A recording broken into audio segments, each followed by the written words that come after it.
which I just lost. And I have to reconnect to the internet because my computer doesn't like to sit for 2 seconds. Okay, Audra sent me a really cute video. I put it in the link. And I'm talking to myself there. It's muted. No, it was really cute. She's been sending me these, and they're absolutely... At first, you're like, what in the hell is this? And you're like, oh my God, they're absolutely cute. So we have been singing Christmas songs with, what's his name? Vindaloo Singh? Vindaloo Singh. Vindaloo Singh. Yeah, but he's adorable. So if you haven't seen it, you have to look it up. Albert is sick. Albert, why are you sick? You're supposed to get the vaccine like everybody else. But I hear like, what, 43% of Norway has the flu right now, according to Vega magazine or newspaper. Okay. This valley has been... Or it's 43%. I know we've had Pavel got sick, and then one or two others. Even though he's Polish and works hard, he doesn't count as 43% of the valley. No. But that was before he got the vaccine. He went and got the vaccine this week, though. So, but it might be that it was 40% of those sick with the flu have whatever the hell this strain is supposed to be. Yeah. But anyway, the rest of us are staying healthy. So, Albert, is that what you have?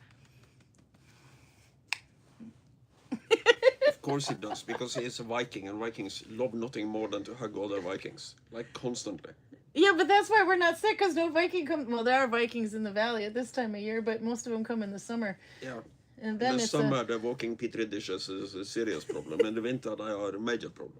So Karl's making us Christmas food today. It's not really Christmas food. It's kind of an everyday food, but I promised you bigger balls than meatballs and shortkaker. And, of course, we're going with the microwaveable version because Karl's cooking. Raspaballer. I actually managed to roll my R that time. Did you hear that? And it's gone. Okay. Big potato balls, and that's a sausage. I don't know what you guys were thinking. It does kind of look like a Gonzo picture. He may have gotten it from his girlfriend. He says, okay, as long as you can blame somebody else, then it's okay. No, but anyway, notice it's backwards, so you can't read a damn thing. But it's kumler, K-O-M-L-E-R, and then raspaballer, or raspaballer, which is R-A-S-P-E-B-A-L-L-E-R. What does that just mean? Shredded balls? Raspaballer? Because raspa is to shred. It's shredded potato balls is basically what it is. But I can turn it around so we can see it properly. Maybe. Let's see. There you can see. Okay, Kumler is this region. You call it Kumler? No, I wouldn't. So... What do you call it here in this region? Because Raspaballer is more Oslo and south. I think it is probably correct for this particular place. Yeah. But the region would be all over. If you're on, and I'm from another part of it where we don't use that term, so I don't know. 50% discount because it was going out of date. So this sucker is frozen. It may not be as optimal. But also it says it's with kålrotstappa, which is what? Cabbage root mash. Swede mash. But not to be confused with a mashed up Swede. We did not. No Lucas or Radisby has been mashed for this YouTube. I've never seen this one before. Nope, it's basically it's a dumpling. I guess you could say it's a potato dumpling anyway, and they will serve it. There's different ways to serve it too, which we'll get into. It also says this hot dog, that one there, is a Vossakorv, which is a hot dog or a sausage from the Voss area, which is just 40 minutes from here, and salted meat. So PJ's got something that sounds good. Anyway, so Karl is going to be making this, and yeah. Oops, wrong button. There. Hit the microphone on accident. All right, Karl. Go prepare your balls. He's got a cat. He might not be able to go right at this minute. I hypnotized the Siamese with making a big fire. She loves sunbathing in front of the fire. But then my lap was empty, so this guy took the opportunity. This is Fuzzy. He grew into the name. Karl, the Norwegian microwave iron chef. That's right. And we found 2 more. We found 2 more Christmas ones so that we can have, but this one's not Christmas. The other ones will say like Jul, which is Jul for Christmas. In Viking world, Norse, I guess they'd say Yule, not Viking, because Viking, we don't have Christmas in the Viking age, but there's also a way of spelling Jol, Jol. So you could spell, what's the difference between Jol and Yule?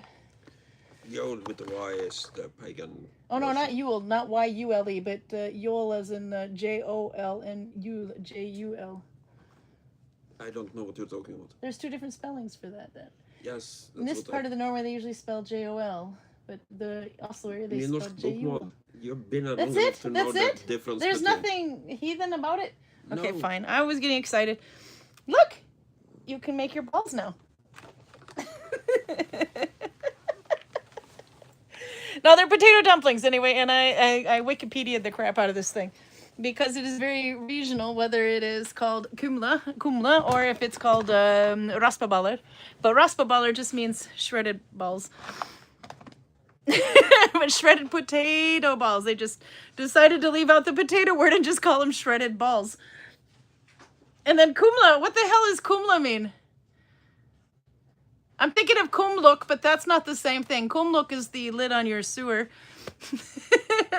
But okay, the cat, says PJ. Yeah, that's the one that doesn't make much noise, but he gets his hair everywhere, which is why my nose is starting to itch already. Okay, so if we Wikipedia this, because I'm the American, so what the hell do I know? I've been here for 28 years, but it's changed. Raspaball, which is also spelled kumla, K-O-M-L-E, kumla, K-U-M-L-e, or kumpa, K-O-M-P-E. And a smaller version of kumpa is kumpet, K-O-M-P-E-T-T. Then some people call it kump. Klub, K-L-U-B-B, and klub, K-L-R, looks like a 0, B-B. Potato ball, a potato ball, I can get behind that one. Raspakake, which means shredded cake. Klot, I have no idea what klot is. It sounds like blood clotting. And then ball. Ball also works kind of. Cold visit from Minnesota, says Karin. Oh, it's actually, I don't know where the snow is, but it's not here. It's up in the mountains. So to me, it feels like I mean, they're still saying it's going to be a really cold winter, but to me, it's shaping up to be a pretty warm winter. But it doesn't mean we've been going any less on the firewood. Because if it's wet outside, then it feels a lot colder. But I can see the snow is up in the mountains. It's only been on the ground here once or twice, and it disappeared quite quickly. But that means we don't have much ice either. Klub, K-L-U-B-B-C-V, Trøndelag. So that's what Trøndelag says Heidi. Okay. So we're learning about this one. And of course, Norway's not the only one that can own this wonderful meal. I'm using the Norwegian Wikipedia. It's a traditional dish, food dish. It is a ball made of potato, flour, salt, and water, and sometimes it's filled with fleskebiter, which is pieces of flesh. That doesn't sound good, but that's exactly what it translates to. But it's, like on bacon, when you bacon or something, when you have on those big thick of meat, if you get a cutlet, you've got like the fat around it, they'll use that. Anyway, let's see. It can be served together. Oh yeah, that's what they would call kumle med dot, which is what they have here. Kumle med dot is the potato ball with a dot, and the dot is the bits of meat stuffed into it. I sent a picture of that actually. There's some recipes on Matprat. Okay, so this is kumle med dot. There you can see the meat inside it. That I could get behind. So I don't know if this is kumle med dot, but I'm thinking microwaveable, so probably not. But that looks like a very big dot. I don't even think the diner here has that much dot in the kumle. I'm totally, Norwegians everywhere are very disappointed in me and can't figure out how the hell I've been here so long. The dumplings, we can just call them dumplings at this point, but the potato dumplings can be served together with salted meat, staked flesh, swede, which is a turnip bit, it's cabbage root, that kind of swede, or other sorts of accessories, no, side dishes, I guess, or sugar, not side dishes, but other things you can add to it, like sugar, margarine, butter, lingonberry jam, or teetabud. Is teetabud and lingonberry the same thing? I suddenly forgot. I think so. And that is, I have to look it up, translate. Teetabud. This is one of those things that might not. Cranberries. I'm not even close. Okay. Cranberries. That's a Minnesota thing. We have cranberries in Minnesota. Actually, girl I went to school with farms cranberries. There's some really cool pictures that come out of that every season. Dupa or syrup. What is dupa? Dupa is a sweet, light brown milk sauce. Probably a cream sauce then.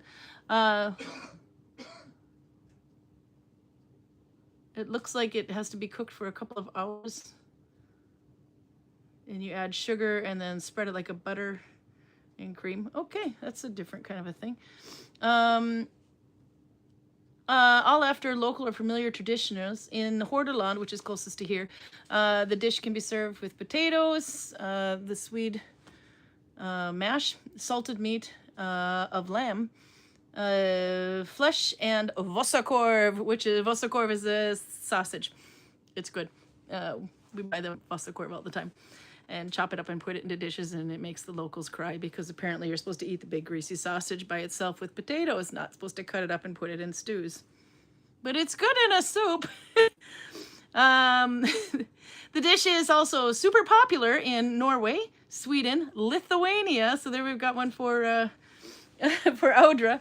But in Lithuania, it's actually the national dish called sepelinai. I just totally killed that. Also in Latvia, Ukraine, and Poland, and otherwise greater parts of Central Europe as a side dish. The main ingredients are peeled potatoes that you shred and mash up, which becomes with flour to shape the balls and to get them to stick together. And then after, let's see, alt etter mengdehold av potetmasse och forskjelliga meldtyper. All is depending on the amount that you use of potato and flour. It'll change a little bit. The product has different tastes and consistencies. This I thought was kind of weird, but okay. So we found this. If you go to Matprat, matprat.no, there's a lot of recipes up there. So this is the backwards one, but this is Komla med dot. And this one has, you use mashed potato, cooked potato, but you also use raw potato. And you shred both of them, but you use a little bit, you mix the raw potato in with the mashed potato. Anyway, and then, or the cooked potato, you mix that up with some of the raw potato and you get that little flaking on the outside there. And this has to boil like 30 to 40 minutes. But this one, you shape it like a ball, and then you take like your salted meat stuff and you just shove it in the middle and then close it back up again and then boil the crap out of it in some sort of salted meat bouillon. And you get that one. And then sometimes you don't put anything with it, and it could have a looser consistency depending. And you have this lovely looking meal right there. Does anybody else think this looks appetizing? I'm all for the bacon bits and the unpolished silver over there with the bone handles, but the dish looks like some pretty sad looking balls. But that one is also on the same site, Matprat, and it's just called raspabollet. But that one, just a different amount, but it's again raw potato, cooked potato, mostly raw potato actually, almost twice as much raw potato as cooked potatoes. And then you have to use barley flour, regular flour, and salt. It's a very nutritious meal. So I'm excited to see. But if you had it there, if you like dumplings, they're actually really good. So there's my Polish family used to make something like this, dumplings. Actually, now I'm looking at the recipe for, it's backwards, raspaval med dot, that one. And it's the exact same ingredients. I don't know why one of them looks nice and solid and the other one looks like it's been processed, shall we say. But anyway, no, I'll catch up on chat and say hello and see what you guys think. Cured meat. Yeah, that's another way of saying the meat. Okay.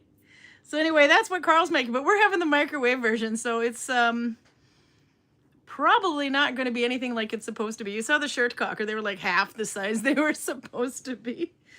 And then so we got, I think the other two that we got, one of them is penis shirt, so we'll see what that one looks like. And then, do you remember what the last one was, Karl? We got 2 boxes. Ribba. And the last time we got ribba, I swear to God, the bone in the ribba was gelatinous too, so this will be fun. But it could be like the turkey one with like 1 piece of meat and some potatoes. Okay, anyway, so I'm getting excited about this now. We only got the 1 box to share. After this, we're having some proper cutlets. Albert says they're also having the end of the year crunch, and deadline for sending things are on Monday. Prude also said she was super busy, and I was also saying something got dropped on us as well. We have inventory, of course, which has to be done by the end of the year, but we're also updating to a scan system. And all this stuff was supposed to arrive in early November so that we had some time to put it in, because when you don't have an existing scan system, you have to create a database. So all this is geek talk for Karin has way too much to do, and we'll be working through the winter, through the Christmas vacation, but I'll probably be, most of it is home office anyway, so hopefully it won't be too bad. But when it's all done and in place, it's going to be the greatest thing since sliced bread, at least for for us at work anyway, for the shop part. Let's see, Robert's here. Albert, of course, is here. Robin's Artka is here. Is that Robin? Is that Robin Woodman, or is that different Robin? Anyway, but hi. Robin's Art CA. That has to be Robin Woodman. Okay, Max is here. PJ's here. Max says, recently I'm making a pair of mittens in Russian 2+2+2 as a replacement for my old ones. That's a good stitch, I think. Nice and solid. It also has a nice look to it because there's the extra turn. Robert Reynolds is here. Yeah, half of my staff is in place. In my place, they're off sick, so I'm having to do a 12-hour shift to cover the gaps. Now, I gotta say my boss was pretty smart on this one. She took all of us that wanted to into Voss to get a vaccination, and the company paid for it and everything. It was even on work hours, so we got paid to take the vaccination, so to speak. For those of us who wanted to, I'm over 50, overweight. I'm definitely gonna do it. Karl's a smoker. He did it. It seems like a good idea. Let's see. Karl, the Norwegian microwave iron chef. I'm so gonna stick with that one. Annetta's here, by the way. And then Max says, let's say Iron Age chef. What do you like better, Karl? The Norwegian microwave iron chef or just Iron Age chef? I have to use a microwave, and unless you're using a very odd definition of the Iron Age, that wouldn't be correct. He's being anal retentive. He says, well, quid pro quo, I am using a microwave, and they didn't have an iron microwave in the Iron Age, so I'm just going to have to be the Iron Age microwave chef. Okay. My phone wasn't fully charged before we started, so we're using the phone microphone. If there's a little sound difference today, when it catches up, then I can plug these in. But that's why you can't hear him in the other room. PJ said, the cat says, saying, pay attention to me, humans, stop talking, start stroking. I sent him off. Oh, Ronald is here, by the way. Hello, and say hi to Trim. Here, I have cat number 3. He says, hi, Trim. That one's Godzilla. He was comfy until I moved him. Susan Youngman is here in Frankfurt. Oh, nice from Frankfurt. Definitely mild weather so far. Working on a hat and Oslo stitch with 2 colors. There have got to be some absolutely wonderful Christmas markets in Frankfurt right now, I would think. Germany has wonderful Christmas markets. I was in Bergen yesterday and I didn't go, but I think it's because there wasn't any snow. So I sort of forgot that there was a Christmas market there. There's also a big one in Oslo as well. But Christmas market season has begun. Every Sunday through the rest of Advent, you'll be finding Christmas markets all over Norway.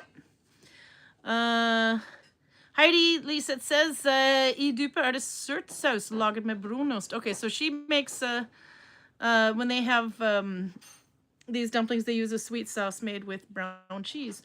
Yeah, that might be the... Oh, I dupe er det. You know, in dupe, that's what that dupe word was that I wasn't understanding. It's sweet sauce made with brown cheese. Sandra Clark is here. So when Karl comes back, we're going to discuss the Troll movie. We watched Troll. If you don't know what that is, I think it might be Troll Hunter. No, I have to look it up real quick. Troll 2. It's a Norwegian movie, by the way.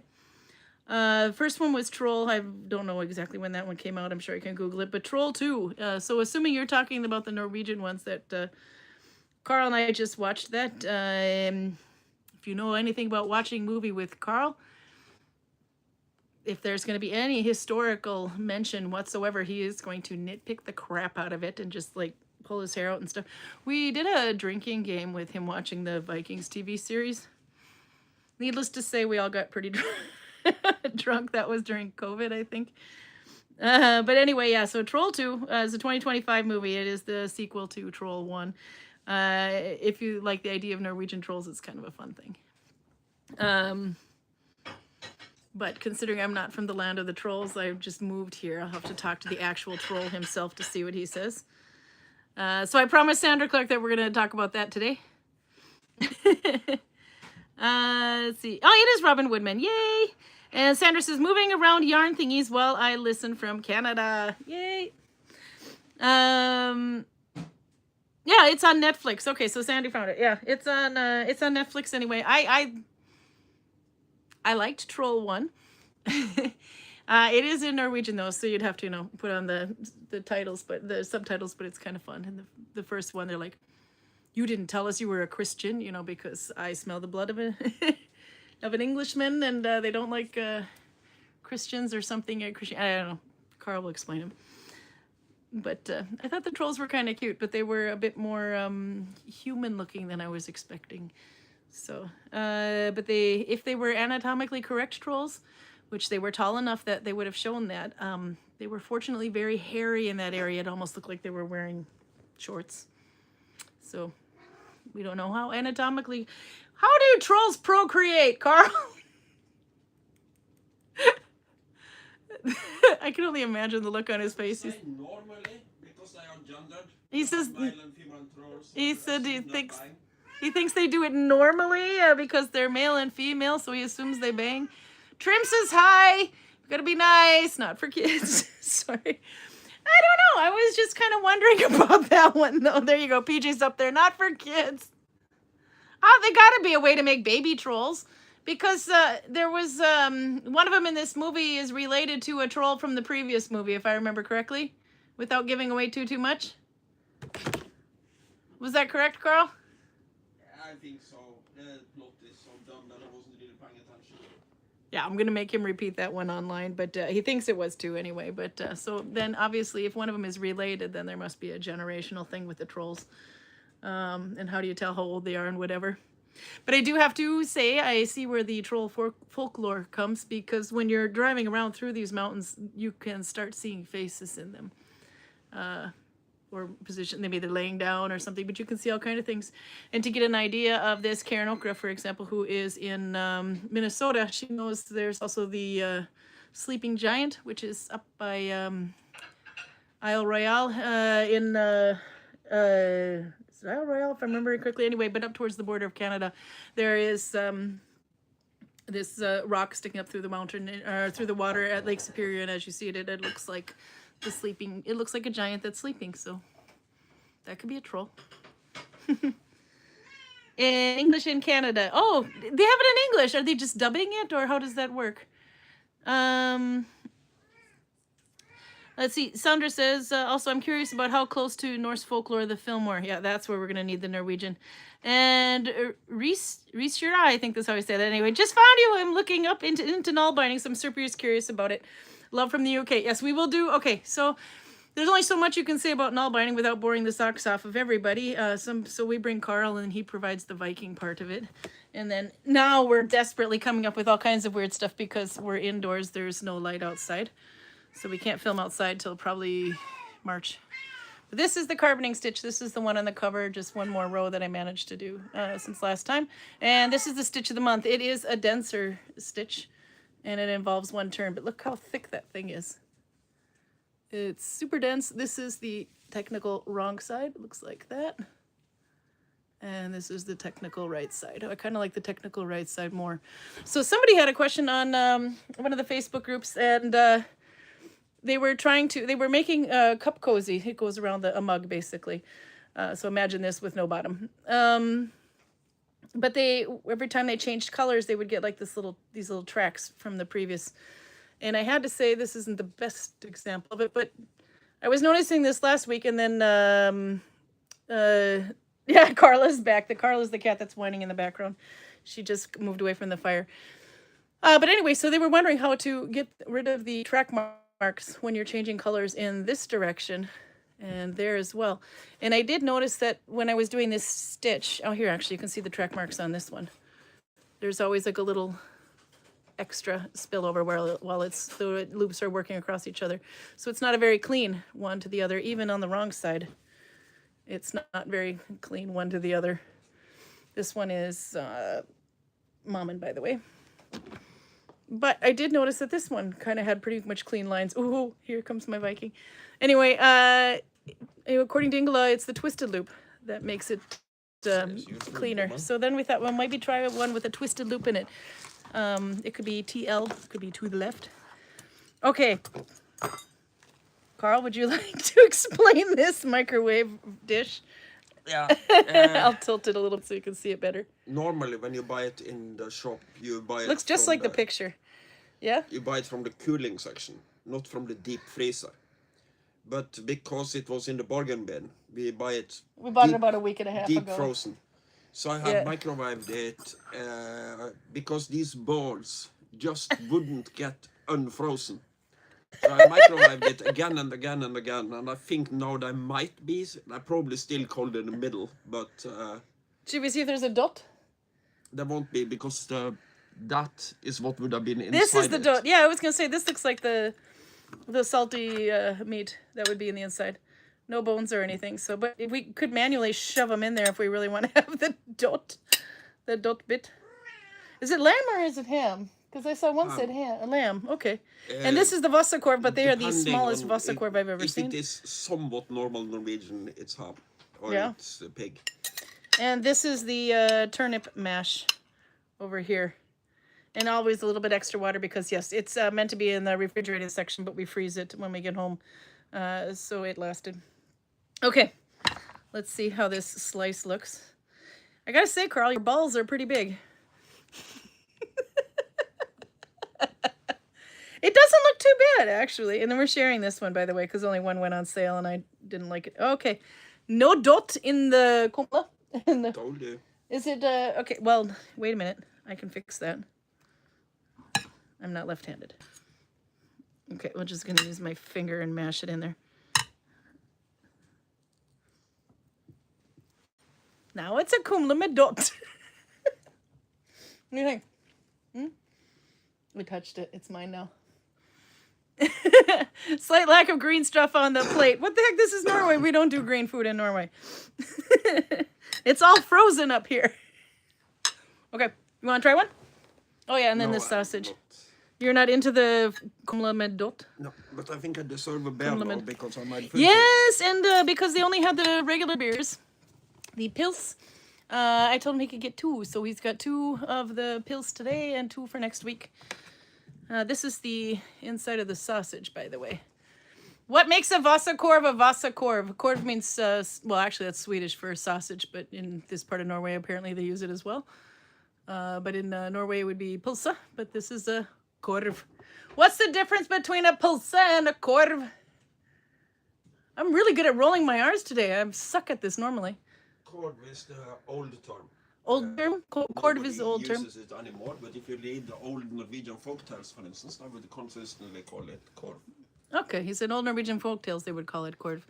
But I can see that because in Sweden, it's still called a korv. But Norwegian, I noticed that in a lot of Norway has a lot of the words from Sweden, but they don't use them. And they're not probably from Sweden. They're probably common words that are used by both Norwegians and Swedes until we stopped using them. Okay, so with a little bit of kohlrabi on it. Whoop.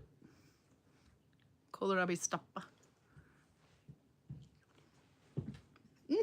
It tastes like dough. No, it's actually it's warm in the middle though. Did you get any tita bar with this? Any of the cranberry stuff? No. No, we don't do cranberry in Fjordland. The name of the company that makes this. Remember, this is old traditional Norwegian food that works in the winter. So you have nothing seasonal in here. Yeah. Oh. Okay, that's true, actually.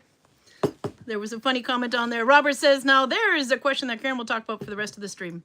Yeah, and welcome ratio, by the way, but for, oh, we have to give Karl some beer and then we'll check out the question. Let's see. Thick, chunky yarn, pure wool is best, but not strictly. So then what I'm seeing, it's a little further up. Oh, yeah. I just detoured to Netflix. I've added Troll to my list, says PJ. Okay, Karl. Karl, the Norwegian, is here to tell you all about Troll 2 without giving away too much. But you saw Troll 1. We saw it at your father's house about a couple of years ago. Yeah. I don't know where to begin. This is something I would say extremely rarely. But there is one area where both the Danish and the Swedish beat us hands down. And that is making movies and TV shows. We are horribly bad at it. But in the United States, we just blow shit up. To the point of comedy. Even the Finnish... Even our Christmas movies. Die Hard is a Christmas movie. Yeah? Even the Finnish beat us now because of the Sisu movies. This is the Sisu one, S-I-S-U. Yeah. Which, so, by the way, there is a yarn called Sisu. We are so horribly bad at this. It's almost... it is actually embarrassing. Mm-hmm. Okay.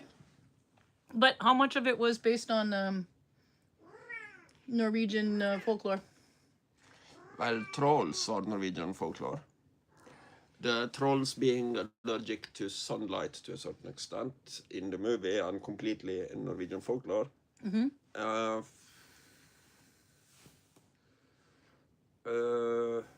Trolls not liking Christianity is in the folklore. Mm-hmm. Yeah, I think that's about it. Let's see if I get all the questions here on Norwegian actors. Were they actors? Okay, and that answers that. Look, the cats are doing the thing, but it's by the time I turn the camera, it's all done. Now, Fuzzy likes to sleep on my bag, and Carla wants every position that Fuzzy likes to sleep on. I don't know if you can see them over there killing each other, but that tail wagging like that means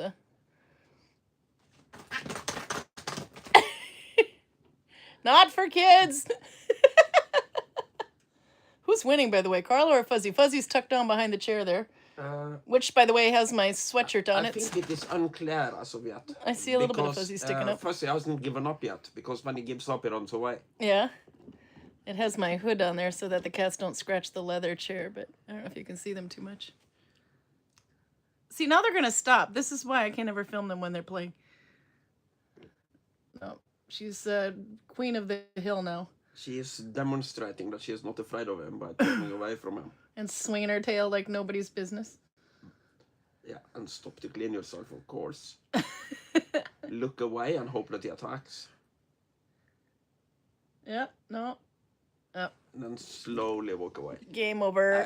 I would call this a draw, because Fuzzy didn't actually move.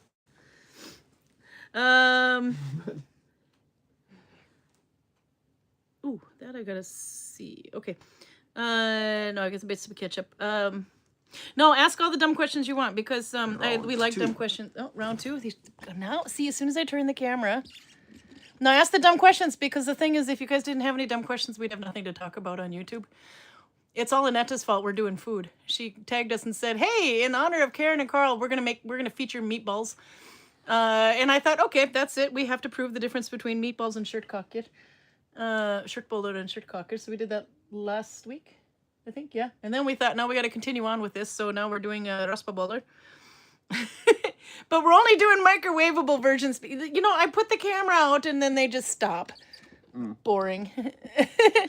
Anyway, but this is, you know, how many YouTube channels do you know where they test the microwaveable version of the food? I'm sure they exist. We're here for you. I'm not eating that kohlrabi stoppa though. You can have that. It's a little too The taste of it is a bit much, but I like the dough balls. It's like eating wet bread with a slight hint of potato flavor. I can see why you add a lot of salt and berry to it. I actually did kind of want the berry, so I should get this dupa thing that Heidi was talking about. Okay, I'll take the blame. Just keep shoving down food, or just keep showing food. Yeah, no. So next week we have 2 more, but I don't know if we're gonna have both of them. I think we just have the one, which will either be pinnekjøtt or ribbe. I can't decide. Which, by the way, in his part of Norway, ribbe is pinnekjøtt. It's confusing. Yeah, no, the names of every Norwegian dish, like this, for instance. If you find 2 people who make them identically, they're probably siblings. Big balls. Because it exists in so many variations with so many names. Who's got the biggest balls of them all? The Norwegians do. In Sverige, we would call this klubb. We would not serve it with sausages, but there would be a pile of sugar on your plate. This could be good with sugar. It is. I could try that. I was thinking something sweet would be good with the salt. Then 2 houses down from us, there is a family who calls it bollemelk. Bowl of milk, which is like ball meat. Ball milk. Sorry. Because ball milk doesn't sound like good. they serve it in a milk sauce. Not for kids. It's kind of every time whoever is doing the cooking in the house, and traditionally that would be the woman, makes a slight change to the recipe, you have a whole different tradition with a whole different name. So I don't think people in our part of Norway normally calls it klubb, but my family on both sides call it klubb. I was reading, catching up here. PJ says, Chitty Chitty Bang Bang is a Christmas movie. Flying car, kidnapped, enslaved kids. What else could you want? Kitty Kitty Bang Bang Bang. But we used to watch that at Christmas time. And Sandra does agree with me. Die Hard is a Christmas movie. Karl, do you concur? It's set during Christmas. Yeah. At least 1 and 2 are. So. Yippee-ki-yay. He should have said something like Merry Christmas. No, so I think it's a Christmas movie. Let's see what else. I gotta catch up a little bit on there. Yeah, no, so we have some more fun ideas for food. We have been, anytime you want to see if you go back and week 299, next week's gonna be 300. We might have to find a cake for this. We got treats too, something you can eat, because if you're not gonna eat this, there's something else in the bag, the Christmas related. Did you find it?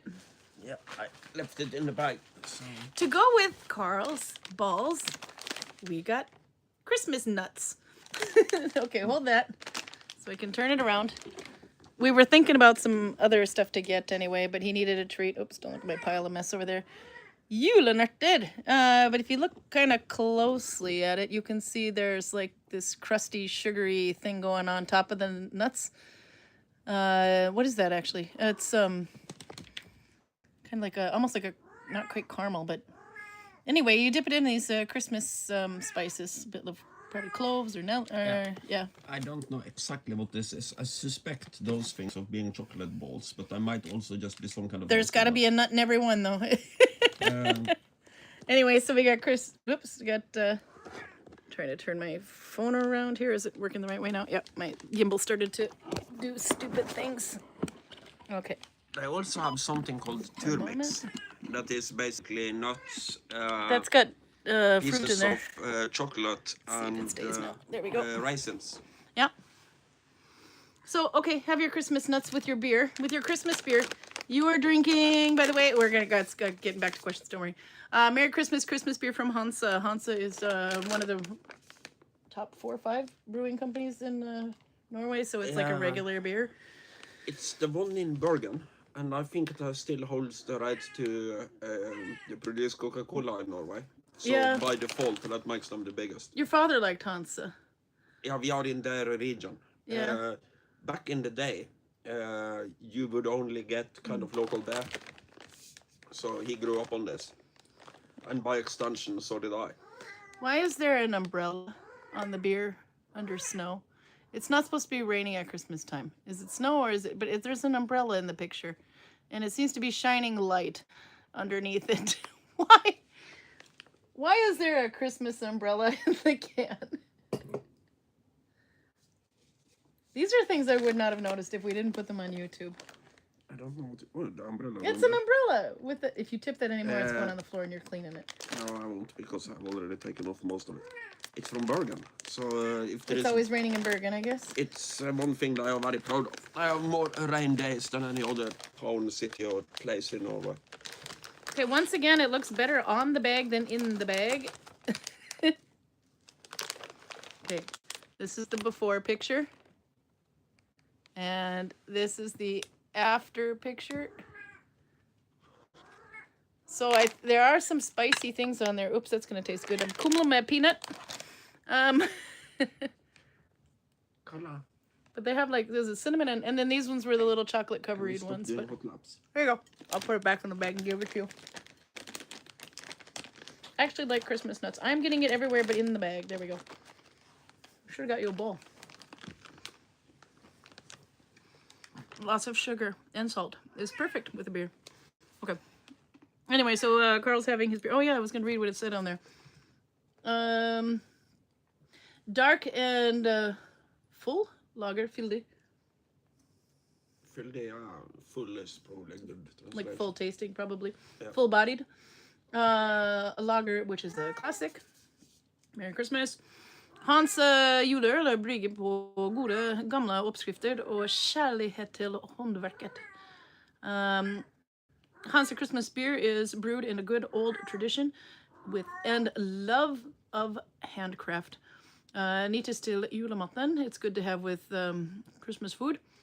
Eller for den gode smakens skyld. Otherwise for the good tastes. Or because of the good taste. God jul. With a U. J-U-L. Anyway. And it's just a regular beer, so it's 4.7. Okay. I have to get back into here now. With the hot laps. Yeah, but did you have anything else on the Troll 2 versus Troll 1? I mean, what about the special effects? If you want to see parts of Norway get the destroyed, it's great. animation of the trolls are okay-ish. I think they're kind of cute. But every explosion or anything else is... I'm not exaggerating when I say that I have friends that could have done it better. Well, if you were expecting a real troll, they're harder to film. They don't like all those bright lights. Yeah, but the trolls are not the problem. The problem is explosions. Oh. And I've seen Vemund, my friend from Songland, make better explosions than this back in... Legally? Well, he is using his computer. Very greasy. There are nothing actually exploding here. He's just kind of animating it. But it looked more realistic, and this was shit he did in 2002, 2003.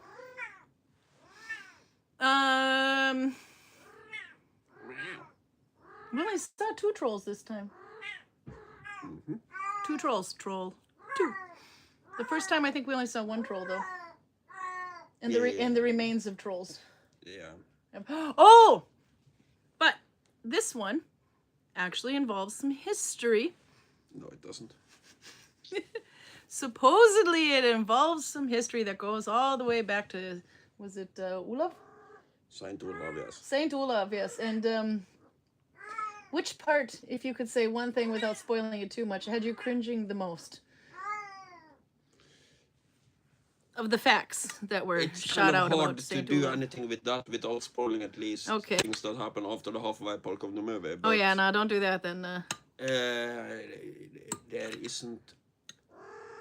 There's... I can think of something that won't spoil it, but was my favorite part of the movie because it was still funny as hell. Some of us like to have the camera on us and do influential things, I guess. But there's this in the trailer, in the preview of it, you can see this, so it's not spoiling anything. But they're playing this Norwegian music, and they're celebrating for different parts of the ski resorts in Norway, and one of them is being Hemsedal. And Hemsedal, I used to drive past that every day, twice a week when I would come to work and back from the east to here. And they're having a little party, a bunch of these ski influencers with cell phones out and in their faces, taking selfies and all that. And then there's like this thud, thud, thud, a bit like Jurassic Park. The beer glasses are doing. Anyway, and all of a sudden the music stops and the roof rips off and there's this big ass troll looking at him with the roof in their hand. And of course, one of them has to stop and take a selfie with the troll in the background. I was quite happy to see that guy got munched. There is human munching in this movie, but no blood. They just eat him whole, apparently. But anyway, so that's in the preview, and as soon as I saw that, I'm like, okay, I have to watch this guy. Stupid selfie guy gets eaten. That bit is not entirely unrealistic. No, why? When Why? I worked as a volunteer at Studenthuset Meieriet in Sogndal. The one thing that nobody wanted to have anything to do with was the afterski. Because the afterski is one of the... What is an afterski? It's people go into the mountains, ski all day, and when the sun goes down, they go to the Party in the to chalet. the pub to get drunk. Yeah. The problem is it only happens once a year, and these are people who only drink once a year. Yeah. So because most of them have an ambition of being a serious athlete in some kind of field, and that is not compatible with normal drinking behavior. So and these guys are in their 20s. So this is their 4th or 5th actual party in their life. So they have the drinking culture I had when I was 15. Oh, yeah, and some old people's house gets destroyed. Yeah. And of course, they have no idea how to moderate their alcohol consumption. So they get ravingly stupid drunk. Most of the time, you have to beat up and throw out half of them. And the rest, you can't throw them out because they've gone limp like this. Do you remember the 80s movie Ski School? No? That was a lot of, they'd be teaching skiing by day. Or learning skiing, and then they would be partying at night. That's pretty much what you're describing. Yes, the problem is that these people only party one night every 365 days. So they don't know how to do it. Torben is here. He says after ski is and Rusefest at the student house was 2 of the parties that I refused to work at. Yeah. Because of all the sticky floor stuff afterwards? No, it's because those 2 things have that in common. That there are people there who get drunk that doesn't know how to get drunk. For a Rus, that's because they've just recently, like in the last months or so, become old enough to actually drink. So they have no tolerance. They have no experience. They don't know how to not end up in a fist fight or puking all over the floor. And the same is true for the idrettslinje people who want to be serious athletes and therefore just drinks once a year. So the 18-year-olds, Rus, are probably more experienced drinkers, most of them, than these idrettslinje folk are. But the problem is that neither of them have any actual experience. So they are annoying us all hell to deal with. Let's see, I'm just finding some more color to put on here. I thought I had more greens in this bag. Oh, there we are. I found a green. Okay. I have to do some needle binding in a little bit. We've got to have some needle binding and some Viking, and then the rest is, I don't know, whatever we come up with. Okay, but there's a lot to get into. Oh, and by the way, I had to appreciate Torben's comment in the chat. Ha! I ran upstairs thinking that one of the kids was screaming, but it was Karl and Karin's cat. Correction. It was his cat. That one. That one right there. I will take responsibility for her screaming if you take responsibility for Silly's inability to hit the actual toilet when he's pooping. If you kept his toilet clean, he wouldn't have to have an inability to hit the actual toilet. Why would I keep it clean? It's not my cat. Christmas came, kind of. We bought 2 more kitty litter boxes, so now we have instead of the one that was getting stinky. Every time the cat scratches, and then urine gets stuck in it, you can never really get rid of that smell, no matter how much you clean the toilet. But there's this newer system which we kind of liked. It is basically a strainer over another thing, so and you use sawdust pellets. So when the cat does its business, it expands the pellet and it now turns into sawdust, which eventually, when the cat scratches, goes through the little strainer system and all the urine and the sawdust gets at the bottom. This is really good conversation for dinner. Anyhow, I kind of like the idea of it, but we got 2 more now. So now there's 3 of those toilets and the stinky old one is gone. Because we finally I don't know, maybe when Carla came in, she could get the other ones to start using the sawdust toilets, which is also easier too, because you can just dump it outside anywhere. It's sawdust instead of this cat sand stuff. So now we have 3 of them. But how's that working out? We've had 3 of them for about 5 days. No, it seems to work out okay. Right next to each other. 1, 2, 3. In the beginning, they just used the middle one. So the 2 other ones were pristine, and all 3 cats are pooping in the middle one. The problem we are having now is that I don't think Silly has completely understood how that works. Because I've seen him go into the box, walk around a couple of times, dig a little bit, and then put his ass over the edge and poop on the floor. He's standing in the box but pooping on the floor. So I'm not sure he has completely understood how it works. Yeah. And that is our least annoying cat in all other subjects. So Nope, but they're also using just the one in the middle. yeah. Out of the 3, just the one in the middle. So I tried to change it up today because one of them's getting a little bit full. I mean, it's almost at touch point. If they get too much liquid in the bottom, then the sawdust will start working like a wick, and it'll get all the rest of the stuff wet. So I switched them. I put a different one in the middle. Thought maybe that would help. Nope, they want to use the most disgusting one of all 3 of them. I don't know why. And by the way, if you've seen how much I've been eating, that's only 1 ball. I still have a whole ball left. I just finished 1 ball. Okay, my favorite part as head of security at Meieriet was the college's staff party. Jesus, Torben. One would think that grown-up educated teachers would behave, but no, alcohol and bodily fluids ran amok. Any comments on this, Karl? Yeah, I remember the Torben incident. and Karl This I've only been told. I wasn't there for that.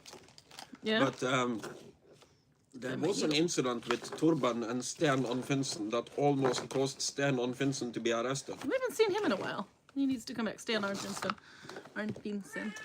Yeah, he's your neighbor in Vestby. Yeah, but he needs to come by here. I have to find my needle. Keep telling the story. Well, what happened? I don't know if they were just drunk and making a goof, or if Torben used to be like a boss of the guards, the bouncers. And I don't know if he was trying to basically test their skills. But he and Stan come up with the idea that Torben is throwing Stan out because Stan is drunk and belligerent.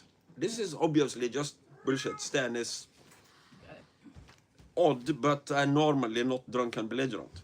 So Torben is kind of taking him around the arms, over the neck like this, and just smashing him through the doors and putting him face down in the... there is this flower bed with a lot of tree bark in it, probably as fertilizer. Yeah. And Stan doesn't see what's going on around him. He just sees the tree bark and fertilizer. So when Torben puts him down, he fills his hands with tree bark. And then he just turns around and smashes the tree bark into Torben's face.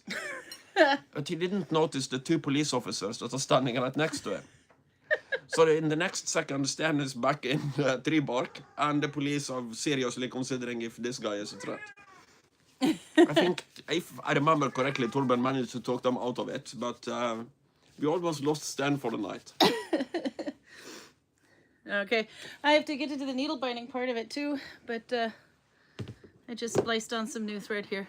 Poor cat doesn't understand the assignment, laugh out loud. Okay, I'm gonna jump back up because there's a question in here that I missed about needle binding. Let's see, right before the troll, or right at the same time as the troll thing. I will reignite her fire that might come or not. Relight my fire. Okay, I'm having too much fun. There's not anything that can't be connected to a song somehow. You can age trolls by measuring the diameter in lichens growing on them, says Robert. Do you concur? Sounds good. Sounds good, he says. Okay. It was dubbed in English very well, done very well. Okay, well, that's good to hear. If you want to see some really good dubbing, watch German ones. They'll have, like, if Arnold Schwarzenegger needed dubbing into German, which is kind of, I don't know, he's Austrian. Anyway, they would have the same actor that follows that character through all their movies anyway, and they're pretty good at linking the mouth. But to be honest, I prefer reading it because I think some things get lost in translation a little bit. And then I can catch it with Norwegian. So if it's Swedish, I'll watch it in Swedish. My kids are the same way with this one. I taught them that way. Even if it's a cartoon where it's animated, so you're not really going to see the dubbing thing anyway. But If it was a Norwegian cartoon, we watched it in Norwegian. If it was an English one, we watched it in English, that kind of thing. And now they're into anime. So, Robert says, yeah, that looks totally yummy. It's better than airplane food. It wasn't too bad, actually. It's just very, yeah, well, it probably would have been better if we didn't freeze it first, but okay. Let's see, where was the question I'm missing here? The frozen balls isn't just an elf thing, huh? Karl? The frozen balls, it's not just an elf thing? Elf thing? Frozen balls, it's not just an elf thing. Nisse. Ah. Elves in American are related to Christmas. Okay, random question from a complete beginner. Sorry in advance. What kind of yarn or threads do you use in Nalbinding, or does it depend on what you're making? To me, you can use whatever yarn you want. It's a matter of finding the stitch that works with the yarn that you have. If you know how to do the Oslo stitch, it'll also be referred to as 1+1, because you have one loop on the thumb and you're using one loop from behind your thumb before you turn, and that's how you do the finished stitches. But you can add to that. So this one is a really fat yarn, and it'll be, I was going to make a hat for it, and then I ran out of the brown yarn, so I might take it apart. It's part of my stash busting. I have to use it. Anyway, because it's a really thick yarn, I like how fast this works up with Oslo stitch for me. And that's probably mirrored for you, so sorry. But if I were to use a thinner yarn, say, for example, I took these two here. This is a better one. No, this was the Faubourg hat. This is the... no, perfect. Yeah, better yet. I have to get stuff out of my lap. Okay. If I were to use a thinner yarn, for example, mohair. Not a beginner yarn, by the way, because if you make any mistakes and you try to pick it out, that sucker will knot on itself like nobody's business. But you can see how loose it is. This is my same gauge, just a much, much, much thinner yarn. Then I'm trying not to drop this in the plate of food. Then that one, huge difference in thickness. But the fuzz, actually, with mohair, the reason I wanted to do this is I wanted to kind of keep it light. I don't know if you can see through it that much. If I lift it up, we can. Let's see, up. There. Now you can see through it really well. So this would be too loose with most thin yarns, but because this is a very fuzzy yarn, it keeps the hat nice and light, but the fuzz of the yarn kind of fills in the gaps. So it's possible to do mohair, and I would actually not do this with a thick stitch because it's so much, the fuzz in there, it kind of traps the heat in between the holes there, but it makes it for a very nice, light, and easy to squish up hat. But again, if you're going to try mohair, don't make any mistakes, because if you have to pull out your stitches, the fuzz is going to cause it all to knot up on itself. But it's possible. So it kind of depends on what kind of look you're going for. If I wanted to do Mammen, that's what this one is. Mammen is like Oslo. And you can see this yarn is thinner. See, there's no stupid questions where Karin is concerned. I like talking about Nalbinding. Okay. So this is thinner. If I were to use this stitch, you can already see it looks pretty loose compared to this one because it's thinner, but this is actually done over 3 loops where this is only 2 loops. So it kind of depends on the effect you're getting, but I also wanted to keep it kind of light. I could have handled one more loop. So the difference between, I'm going to show this in my lap. Let's see. Okay, we'll stare at Karl's crotch here too while we're at it. Do you want me to angle my crotch in a more appealing manner? Do we want him to angle his crotch in a more appealing manner? Anyone? No. Okay. Leave your crotch to yourself. Oh my God, what peanuts in the couch. Okay. Let's see. Of course, I used an absurd length of yarn because I'm an idiot. Yeah, this one I liked this Karbenning stitch, but this is very thick. And the reason is, as you'll see when we get into it, is that it's using more loops. So, let's see, turn it this way. There we go. Okay. So for Oslo stitch, if I loosen this end one here, Oslo stitch, you would have one here, and you're taking one behind your finger and turning it around. So a total of 1, 2 loops. And that would make it a certain thickness. If you want it thicker than that, because you're using a thinner yarn, you can use 2 loops behind your thumb and 1 in front, or vice versa. That was the one we did last month, was the Faubourg, where we had 1 behind our thumb and 2 forward. It depends on how you want to do it, but you're using a total of 3 loops, so that'll make this a little bit thicker yet. If you want to go thicker, you can do, see, I don't have running out of loops, but you could do 3 loops behind your thumb, 1, 2, 3, and then 1 forward, and that is called the Broden stitch, or it looks like Broden. You can do another one with 4, so it's even thicker yet.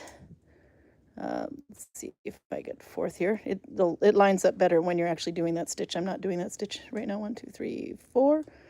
So if you had 4 loops behind your thumb and turned and went forward, that would be Longerid, and 5 stitches behind your thumb. If I can get a 5th one in there, 1, 2, 3, 4, 5, and go forward, that would be Bolstå. But the more loops you add, the more thicker it's going to get. So this one, Karbenning, you can see it's a really thick and a really dense stitch, and I'm using this wool embroidery yarn. I think this one's actually 3. It's supposed to be split. But it's working nice with this. I tried to go with a thicker yarn, and I had to change my yarn 3 times because of my gauge to something thinner. But this one is using, if I remember correctly, 2 plus a turning loop plus 3. So it's a total of 6 loops. So it's very thick. And I'm doing an F2 connection. This is another way you can also make your work a little bit thicker. Normally, you just pick up 1 new loop. That's called F1, 1 from the front. But you can make it a little bit denser by doing something called F2, where you're using 1 new one and 1 old one. You can see the yarn went in there previously in that loop. So I'm using F2 to keep it a little bit dense at the connection. This one has 2 loops on the thumb, and using 1 loop at the back. The loose loop in the back is actually being twisted, so it's taken from the back side and then turned. This is not a new stitch, a newbie stitch, by the way. So it might be a little confusing. And then you switch and you swing back and you pick up 3. 1, 2, 3. So I have 1 twisted loop, which was my 3rd one, the first one behind my thumb. And then I picked up 3 more, which is all the way to the, so when you're looking, you're not looking here, you got to go all the way back and pick them up. 1, 2, 3. And you can kind of see that the 4th one has a yarn coming out of it, so you know that you know that you've done that one before, so it should stop before then. Anyway, then you swing forward and you go under the 1st and 2nd loop. And that's a lot of loops, so it's a very dense stitch. So the more loops you do, the thicker it gets. They call them, this is not a finished stitch, by the way. I think this is just called a turning loop stitch.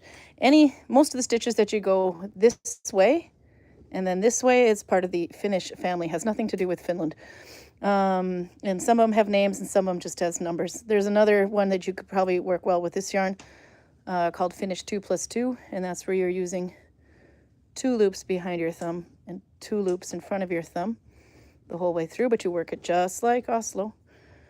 So depending on what yarn you want to use, choose a loop, a stitch maybe that has enough loops to kind of compensate the result that you want to get anyway. But yeah, so this one, the other way is to check the amount of loops you have. If you're holding it like this way, this is your first loop. This one that goes all the way to the end here is your first loop on your thumb. This is the next one over up here, which is also here, is your 2nd loop. Then you have your 3rd loop. That would be my turning loop in this stitch. But then 4th, 5th, 6th, it kind of keeps on going down the row here. So you can kind of, you need to, when you're doing those other stitches, Mammen and Broden and Longerid, Bolstå, etc., you want to keep track. You want to make sure that you're not taking those loops out of order. So you have to kind of, if you need to check here. But anyway, the 1st and the 2nd one for this one goes on my thumb in the front. The 3rd one is in the back. That's where it twists. And then it gets tricky because of the way the stitch is being made. Sorry, I have to do it like that. The way the stitch is being made, the loops are falling this way, 3rd, 4th, and 5th. But if I gave these a little tug, it would pull up here. So you can kind of see which row it is. There's a cat butt on the camera and Karl. Okay, so he's making a shadow. Thanks. So there we go. So this one, Karbenning, I have no idea if it's F1 or F2, but I chose to do F2. You got 2 loops on the thumb. The third loop you take from behind and twist it so you can pick up the 4th loop, the 5th loop, and the 6th loop before going forward under the 1st and the 2nd loop, and the leader yarn. That's karbenning. We're going to do this one for 2 more weeks though. But I wouldn't call it a beginner stitch. I would say, wouldn't call it an advanced stitch either. The hardest part about this stitch is keeping track of your loops. I have a tendency to keep taking it off my thumb. Ignore that.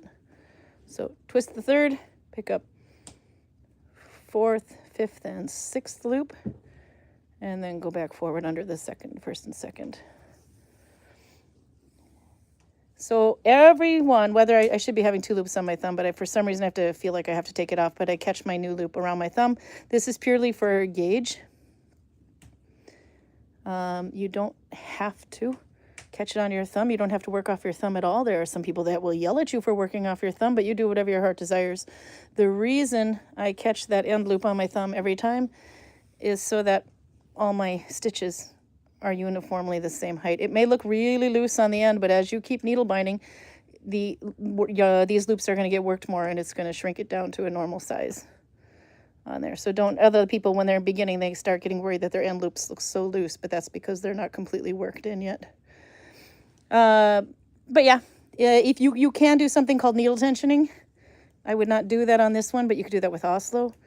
So you take your connection, however you're going to do, make your stitch, which is tricky to see. 2, 3, there. But before you take it, put it back on your thumb and pull, you have to, see you, Garcia? You would pull this yarn and it would tighten your end loop to your needle. That would make something, looser stitch appear a lot tighter, but I think this stitch is tight enough, so I'm not going to needle tension. I'll do one more here and then we'll catch up on chat. Let's see, 1, 2, 3, but no stupid questions. And of course, the color of the month, if you want to play along with that one, is any bright colors, but you have to use more than one. So we're going for a bright this month. You could even add a little bit of glitz. Okay, I'm going to turn the camera back around. Wait, my gimbal wants to go in a different direction. Holy crap, you started a fire again, didn't you? Yeah. That big blanket Trying to pile on the hypnotize couch. that Yeah, you're hypnotizing the cat. Did you start your new beer yet? You're allowed to have 2 because they're just regular pills. One needle He's binding. allowed. I get to decide this, huh? One needle binding question for you.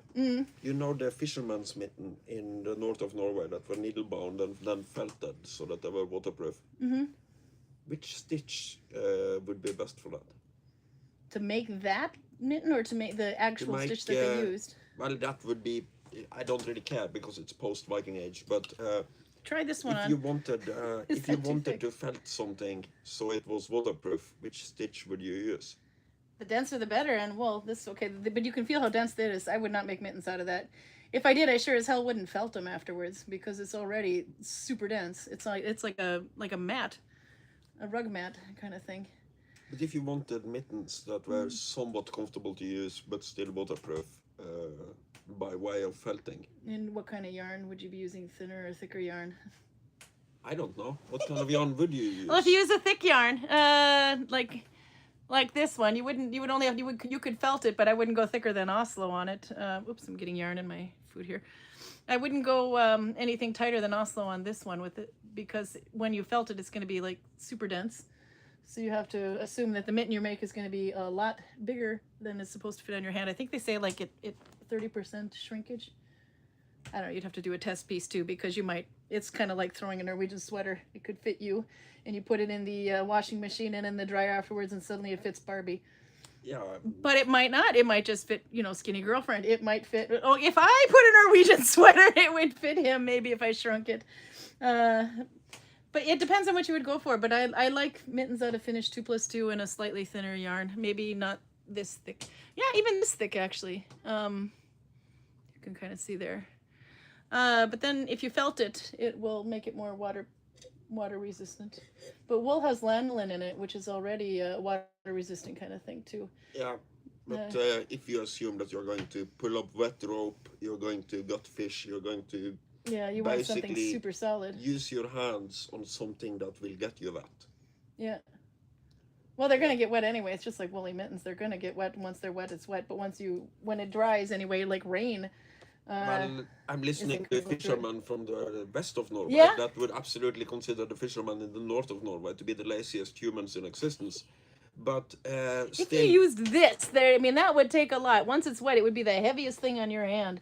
but But but still, they are not a lady in Bergen just walking around. They have to use their hands a little bit, no, touch and a the lot of fish the and mittens so that on. you find are like burial mittens or bunad mittens, the Yeah, but modern ones with the embroidery on them. I would say And I it's think those are mostly Finnish 2+2 or 2+3, some sort of that, or a Russian one. Like Max was doing Russian 2+2+2. That would be a good one for that. But if you felted that, it would be like, phew, it would be much tighter. But the more loops, the better. Because especially with unravel, it doesn't unravel, but if you get a hole, it's going to be a lot more work for those little threads to come out when you have more loops per centimeter, basically, than you would. But I would love to see which ones they were actually using. I don't know. That one I have to look up. And Ann Decker has a blog called nalbound.com, and you can see lots of different finds on there, because that would be her specialty there. But I would say either a Finnish or a Russian stitch. Russian stitch involves an because extra turn. if the stories I've heard is correct, they would probably have been using this up until probably the 50s. Oh yeah, Because they were using them in the 70s. They were just not very well known. the reason they stopped using them was that the rubber gloves were good enough that they could do it instead. Yeah. So like the padded rubber gloves that fishermen use. Well, you know, my Viking hood, for example, is made with vodmel on both inside and out, and it's pretty much like a raincoat. But once that thing is wet, it is super heavy and the water will go through it. But it takes a lot for the water. I mean, just simple rain won't go through it. It's But if I do not let it dry out before using it the next day, then it will be like a sieve.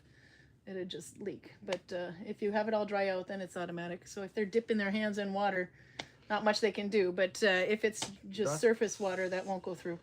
I don't think they would be doing that. But if you pull up a wet rope, for instance, you're forcing your hands around something that is very wet. Yeah. And that would get you wet. Well, and the rope would also add friction and cut into the mitten a little bit too. So you're gonna want. I would use that thing. That thing is super thick though. Let's see. Maybe we got more people asking here. Let's see. This is so interesting. I love this so much. Well, good. Thanks for explaining it. Yeah. So if the chit chat and the banter and the Norwegian food and all that other and the beer and the crap get to be in the cats, just fast forward till you see yarn, and then it'll get into my part of it. And the other way around, of course, if you're not interested in yarn, but you want to see screaming cats and stupid Norwegians, Just fast forward till you see beer. until you see me talking or the cat screaming. There'll be a little something for everyone. It's like husband parking while you're getting your craft on. Do I sell patterns? No, but I have them for free. I got food in my mouth. If you go to Instagram, which I have not been able to update in over a year because I got a new phone and it doesn't talk together, and I would actually have to research why my new phone doesn't like posting pictures onto Instagram. But I should put it all on YouTube anyway, and I will one of these days when we're done doing inventory from hell and updating to a new scan system, because I happen to be the one Viking that knows how to do logistics. And I'm good at it, but I know it takes some time. Anyway, but when I'm done doing all that and I have free time, maybe I retire or something, I will eventually take those patterns and put them in a slideshow version on YouTube. But if you go to, it's Karin on Instagram, this is kind of fun. There's more than one of us. The other one is married to my ex-husband, which is where I got the name Bium from. I don't post pictures about my food. If you see braiding hair, that's me. If you see needle binding, that was me. But anyway, there's like 250 posts on there, and it's probably a good thing I can't post anymore, because it takes a while to scroll down. But when you see something that says step 1, step 2, step 3, whatever, that's a pattern. So it's meant to be. The reason I was putting them on Instagram is because you could view it like a slideshow. So each post can have 10 pictures. So it would be like step 1, and then you could slide through and see the next thing you had to do, the next thing you had to do. And then the next day, if it was a stitch, because it was a stitch long at first, the next day would be step 2, and then up to 10 pictures for that one. And they each had a little hashtag on it, like a Nalbound mitten stitch along, so you could look into the hashtag to see other people who made them and how theirs turned out. It's kind of fun to see what different yarns and different stitches can do. So anyway, you can see a bunch about that. Ouch, that was savage. Poor Karl is just being kept busy by Karin, says Robert. What? Yep. I'm keeping you busy. But it's fine, says Rish. I'm knitting my granny shawl while watching and taking notes, trying not to laugh too hard when I lose my stitches. Well, if you're laughing, we're doing it right. We pride ourselves on being human. And my favorite quote of all is, "But I'm an expert." Pride ourselves on being human. It's my pride myself on being human. Yeah, no, because in the needle binding groups, I am an expert. But when you think about what Ingela can do and what Ann Decker can do, I can't hold a candle to them. But yeah, okay. I can pretty much yarn bomb anything with needle binding, no problem. I can apply it to modern uses. But if you ask me about the history of needle binding, this is where I'm going to be like, you should see Ann Decker. Or experimental stitches. This is where Ingela's specialty comes in. So yeah, no. But I'm an expert. So I like to say, and I'm an expert when I screw up my needle binding left and right. It does happen. If you screw up your needle binding, as long as it doesn't change the size of it, that might be a really good spot for embroidery. So if you see embroidery on any of my needle binding, now you know why. There was usually a screw up underneath. I like Ann Decker because she's like a natural storyteller. Oh yeah, no, she's good. And she can talk about something that on face value isn't interesting to me. But I end up listening anyway because there are small anecdotes in there about really, really stupid shit. No, she's got really interesting stuff. And she and Ingela, in Gudvangen, if you're familiar with Gudvangen, Norway, it is about 2.5 hours northeast of Bergen and about 5 hours or so, 5.5 hours west of Oslo. In a little place that says it has 64 people living here all year round. And you think they're counting sheep. Goats. Goats, yeah, sure, according to goats. Anyway, but in the summertime, it's a UNESCO fjord, and we have a Viking village here, which is amazing to be seen. So it's a big tourist attraction too. The mountains are so high, that's why we can't see. There's no light. There's no sun, no direct sunlight at this time of year. Just light bouncing off the mountains. But anyway, next year we're finally going to be able to. We work at a Viking village by day, by the way. This is nothing more to do with the Viking village and the fact that we just work there, and this is after hours. No, we are not dressing like. No, he's a Viking, yeah. Because we are a little bit back on the fashion. This is our work attire. Yep. Except for I've been doing more office work than Viking lately, so I'm not but you're still in your. I'm still in my work clothes. Valhalla Viking, this one, but yeah. No, so in the summertime we can show off parts of the village. We can show off the freemen, the visiting Vikings, and what they're doing and things. It's quite fun. But in the wintertime, no sun. So we're in here. And then it's a good time to show off needle binding and strange Norwegian food and all this other kind of fun stuff.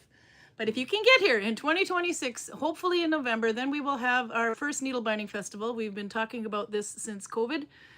Denmark has pulled off, I think, 3 years in a row, which is really good. But we're finally getting our feet off on the ground and have been approved to have one this year.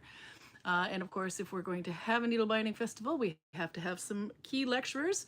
And I am pretty sure we have Ingela and Ann Decker on board to join us in November, which means after the new year, at some point, we'll post the event and it'll be a full, all steams ahead. Anyway, but that would be really good because those are 2 people that can talk about things. I can't hold a candle to them, and it's related to nail binding. And we might get a third one in there too, but I'm not quite sure. We have to look at the budget. The third one's really good too. So, but yeah, if you want to come over there and see it, start aiming for November. November 1st is when we start our off-season opening hours due to lack of light. November 1st, you can't see anything at 5 o'clock, maybe 4:30.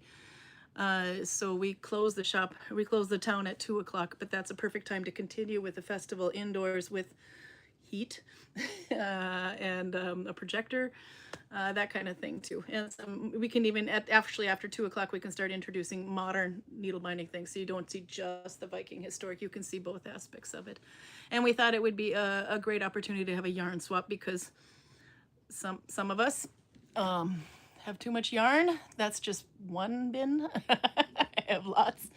So we thought maybe we would introduce a yarn swap in it as well. It's a very environmental friendly and a fun way to get new yarn and get rid of old yarn. I'm about to find out what the difference is between Hansa Juleøl and Hansa Now you're having Julebrygg. Hansa Julebrygg, which is Christmas brew. But I've been smelling this thing. I haven't tasted it yet, but It's got a good color to it. I am not excited about the smell. This can has an umbrella on it too. There's something to do with Bergen. I think it rains even in the snow. Yeah, no, Bergen is very proud. Well, you could ask what kind of idiot decided to place a city on the most rainy part of the Norwegian coast. Yeah, it's about like you have But it if said. you know history, you know which idiot that was. It says Merry Christmas, Julebrygg, which is Christmas brew, filling, dark and aromatic, vällagret lager, well stored, well aged lager. But you look like This is not good. it smells like a beer. It doesn't taste like one. Is there a lemon in there? It had nothing to No. do with Christmas. Did they put Christmas? Well, should we read? Hansa Julebrygg är vällagret. They just said that. It's Hansa Christmas brew is well aged. Or wait, well, what do you call it? Well stored. Well stored. Yeah. Öl är brygget på goda gamla uppskrifter och kärlighet till. Same thing the other one said. The beer is brewed in good old recipes and love of handcraft. And a love of handcraft. Kärlighet till hantverket. Nyttis till julematen. It's good to have with Christmas dinner. Eller för den goda smak. They saved like no money on print. It's the exact same thing they wrote on the other can. That's just But the laziness. Other one, in Norway, the local traditions everywhere is to make heimebrygg. Which That is is homebrew. basically your homemade. I'm tempted to not call it beer because it isn't necessarily beer, but it is as close as you get. And if somebody came up to me with a 20-liter farming, one of these grey canisters that farms have for silo soft, and I had this on it, I would be, I wouldn't insult them, but I wouldn't like it. If you buy it in a store and it tastes like this, then I get a little bit offended. I found out the difference. It's copy paste the whole damn thing. It has the same ingredients. What a shocker there. Surdma, which was what? Sweetness. Sweetness is the exact same. Fruktighet, the fruitiness, probably exact same. But the bitterhet or the bitterness, this one is only 3 teardrops out of 5 in bitterness, and this one is 4 teardrops out of 5 in bitterness. So Which technically, one is considered to be more? The first one was more. This one is 1 teardrop less bitter than this one. That is the only difference other than lazy printing on the can. Yeah, and the fact that this... With an umbrella. Are you not having a Hansa moment today? Well, no, this isn't great, to put it kind of mildly. These aren't special beers, really. It's just a Christmas version of a regular Norwegian beer. So, we were gonna go to Bergen yesterday to Vinmonopol, where the really good beer is, the stuff that's too alcoholic to sell in a regular store. But somebody decided to stay up gaming all night the night before and did not go with me. So I said, fuck that, I'm not going to Vinmonopol and buying him beer. So, oh, it sucks to be you. You're going to have to wait, what, 2 more weeks now before we go to Bergen again? Yeah, that depends. We don't have any Vinmonopol in this area. We have a grocery store, that's it. Expecting you to want to take your kids to Bergen before Christmas, if you have a little bit of common sense. Yeah, but maybe I'll stay up gaming all night and not want to join. No, your kids are big enough now that I can just go to Vinmonopol and Outland and let them do their own thing. I could leave you at home. And by the way, Torben had a really good comment in here. He says, it's a question actually. How much yarn do you have, Karl? Yarn? Yep. How much yarn do you have? I would say none. Yep. Sorry, Torben, he has no yarn. But Karl did come up with an idea, and Torben and Albert were here going, woo. For some reason, I mean, we have guys that do null binding. We have Lucas does null binding, and Max does null binding. There's a lot of guys that does null binding. Actually, I would say there are more men doing null binding than there are per on the average or percentage than there are men doing crochet, I would think. There's that Farrell Swain, for example. He does beautiful, beautiful stuff. Anyway, but not all men want to go and lust over yarn. So Karl thought if some people just happened to show up with their Warhammer, they could go hide in a corner and play Warhammer. This was your idea. Yeah, no, but also we could have a couple local suppliers coming, and one of them we decided, and Ingela found some really great factual information as to why we would have to have representation of a brewery here. So our local brewery, Agger Brewery, which is just 2 tunnels away. That's how we refer to distance here. They could come and support their ears. So then we have somebody who might be wanting to taste their beers and bring out their Warhammer and giggle quietly in a corner somewhere. But I would say that's not a planned thing. That'll just be a... That's a more universal interest among the poor men who has to bring their women to this thing. I think almost all of them would be interested in beer. And me, Torben, and Albert would be interested in Warhammer. By the way, Torben says they're going to Bergen next weekend, but my kids aren't arriving until Monday, I don't think, so we probably won't be in Bergen before then, at least. You basically need a partner's corner for those who don't Nalbind. Maybe archery area with weapons and chainmail. Oh yeah, we got that. We've got an archery station, we got an axe throwing station, we got a spear throwing station, a blacksmithy they can go and watch. Can't play in that, there's insurance. And we got armor they can try on if they want to. Not the full-on stuff, we don't like doing laundry, but if you want to try the chainmail. Kind of depends on the blacksmith. Some blacksmiths do allow customers to do a little bit of blacksmithing. That would be a bonus.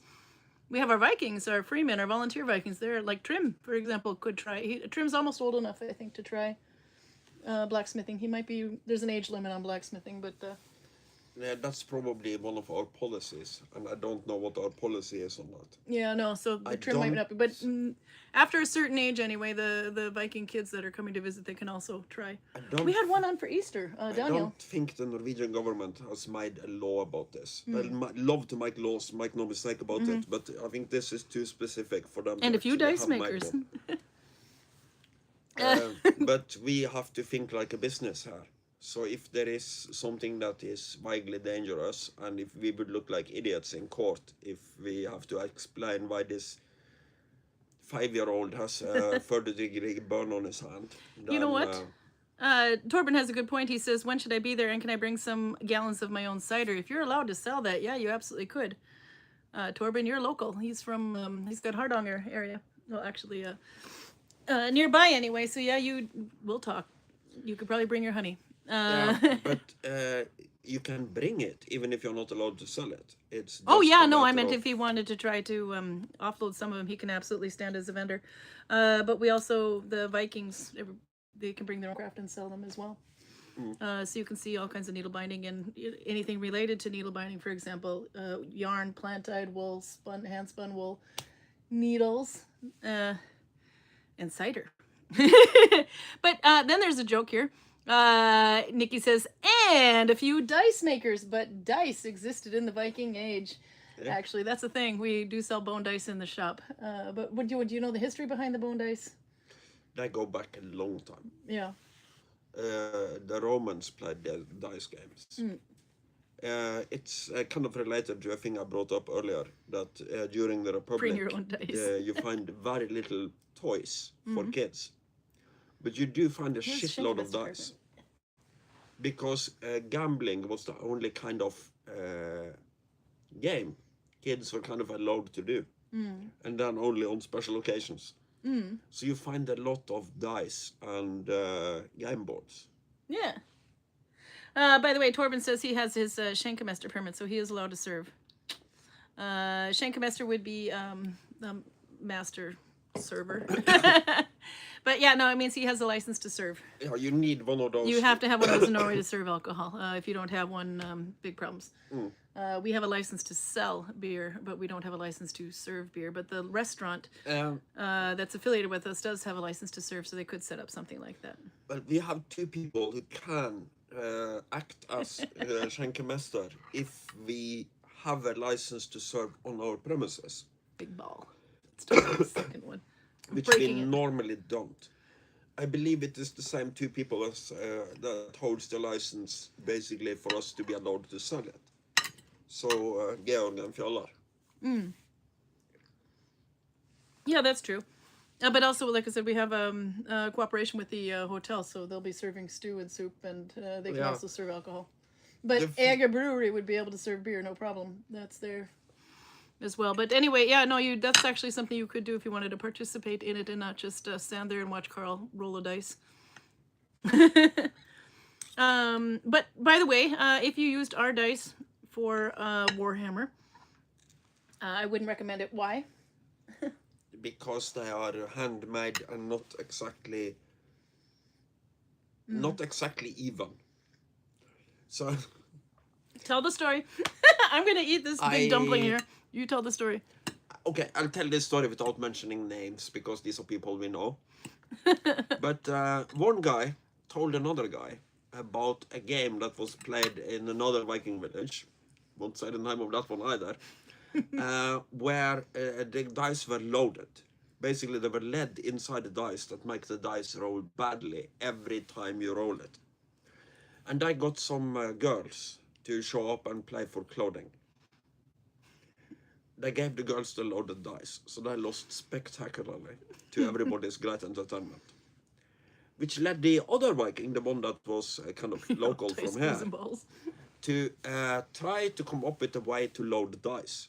So he's sitting there with a small drill and drilling holes in the pips in the dice and putting in lead to make it a loaded die. And he just couldn't pull it off. He just couldn't find a way to do it that would actually work. And in the meantime, I'm just rolling dice. These dice are so uneven that I found one die that would never ever roll his 6. And I rolled it 500 times with no 6s. Mm-hmm. And some of the other ones have their own very strong preferences for a certain number.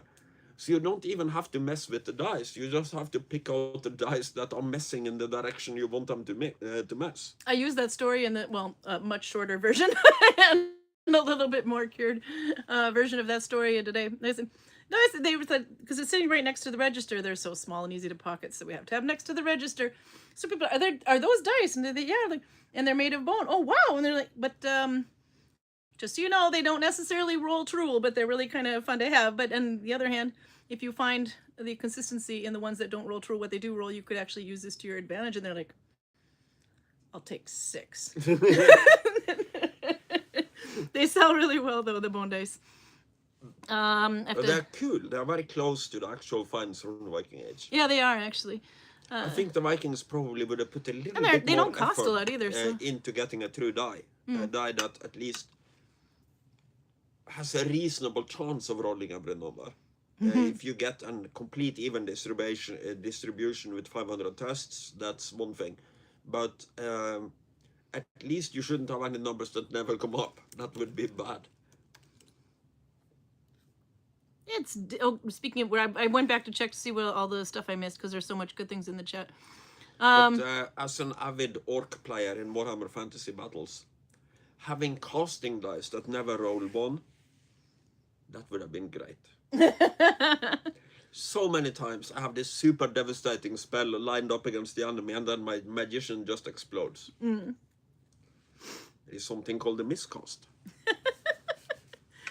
Then you want Karl to be the one to tell the stories and interpret your roll of 1 for you. Do that in your best orc voice. You see, we thought we had this under control. So we sent the shaman in first, because he has this nifty spell that makes the god Gork come and just stamp on the enemy. So he goes up, and then he tries to cast a spell that is called Fist of Gork. And he goes, Adio! No. And then his head explodes. The splinters killed some of my guys. Yes, says Torben, Hallgrim the half-orc. So Karl is a DM sometimes. GM, what is it? Game Master, Dungeon Master? GM we use. GM. Dungeon Master is correct GM. in Dungeons and Dragons, but not in any other game. There we have it. Dick Van Dyke, 100th birthday. Speaking of Chitty Chitty Bang Bang. I did not know that. I'm like, is he still alive? Yes, he is. Oh my God. I'm impressed. I'm reading back on the chat here. There's a lot of stuff. But I did not know that. Hey, Dick Van Dyke was a major part of my childhood. He's in like every Disney movie that ever existed, I think. I remember him from Diagnosis Murder, but not from anything else. That's because you guys weren't importing our lovely Hollywood films, Disney ones. I'm not a Disney film. No, you guys didn't have as many of them in Norway as we did. Not all of them made them to Norway until they started coming around more in the 80s. You're a child of the 70s, just like me. I don't think you didn't have all the same cartoons and stuff that I'd had. But I was barely 5 years old when the 70s were over. Some of us were 8. No, but I remember there was a lot of movies that we grew up with as kids anyway that you said you hadn't heard of, or they didn't make it here until much, much later. You have to understand that in Norway we had one channel. We had the government channel of NRK. Up until some Norwegians had parable dishes and some had cable TV. But for most of us, it was up until the 90s.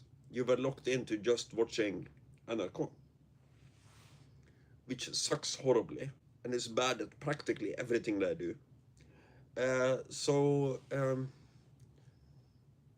What do you do at 7 o'clock? You watch the news. Because there are no... That's on at 6 o'clock where I come from. Other options. Yeah. Very literally.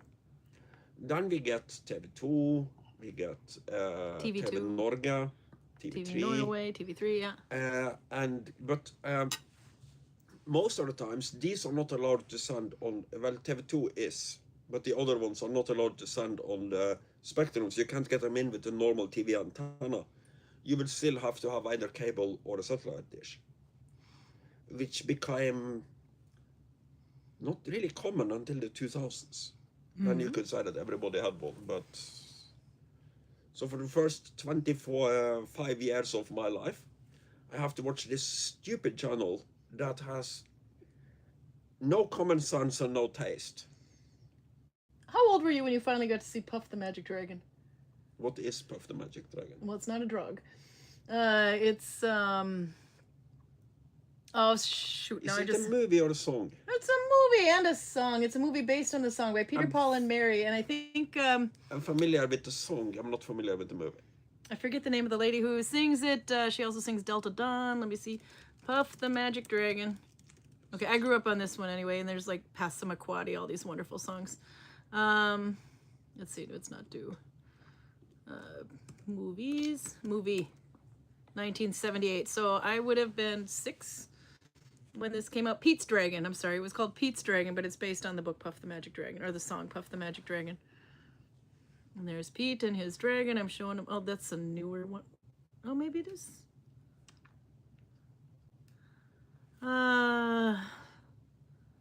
Original cast: Burgess Meredith was Puff. Peter Yarrow was the father. Frank Nelson was the doctor. Charles Wolf. Suddenly I cannot find the name of the... Let's see, all cast. No, this might be the wrong one. But look up Pete's Dragon anyway. That's the one that it is. I went into images. I shouldn't have done that. That was a stupid mistake. There you go. Oh, this was TV special? I don't know if that was a TV special. But okay, Puff the Magic Dragon was a 30-minute animated television special based on the song on the same name, notable by Peter, Paul, and Mary. What I watched was not a 30-minute animated one, so what in the hell? Let's see, Pete's Dragon. Let's look up that. Pete's Dragon. I'm totally gonna... 1977, there you go. So you were a little younger. You were 2.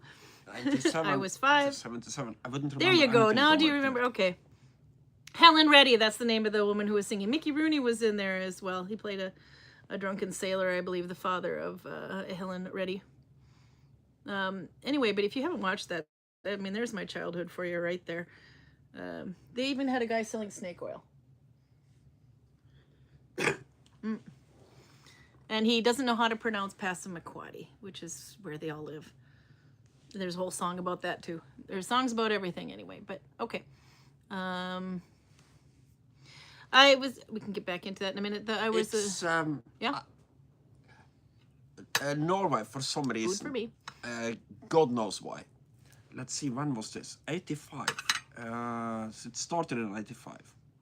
Disney Bumpibjørnene in Norwegian. Looks like or gummy bears. Adventures of the Gummy Bears in English. NRK bought the rights to Sundays, and it was mind-blowingly good. I'm like 10 or 11 when this Yeah, you thing are comes younger on- than me. I was like, comes that on, was crap. comes on television. And it is like compared to what we usually have to see. And here is a thing. Now I'm going to be a little bit controversial. We are not supposed to be political here. But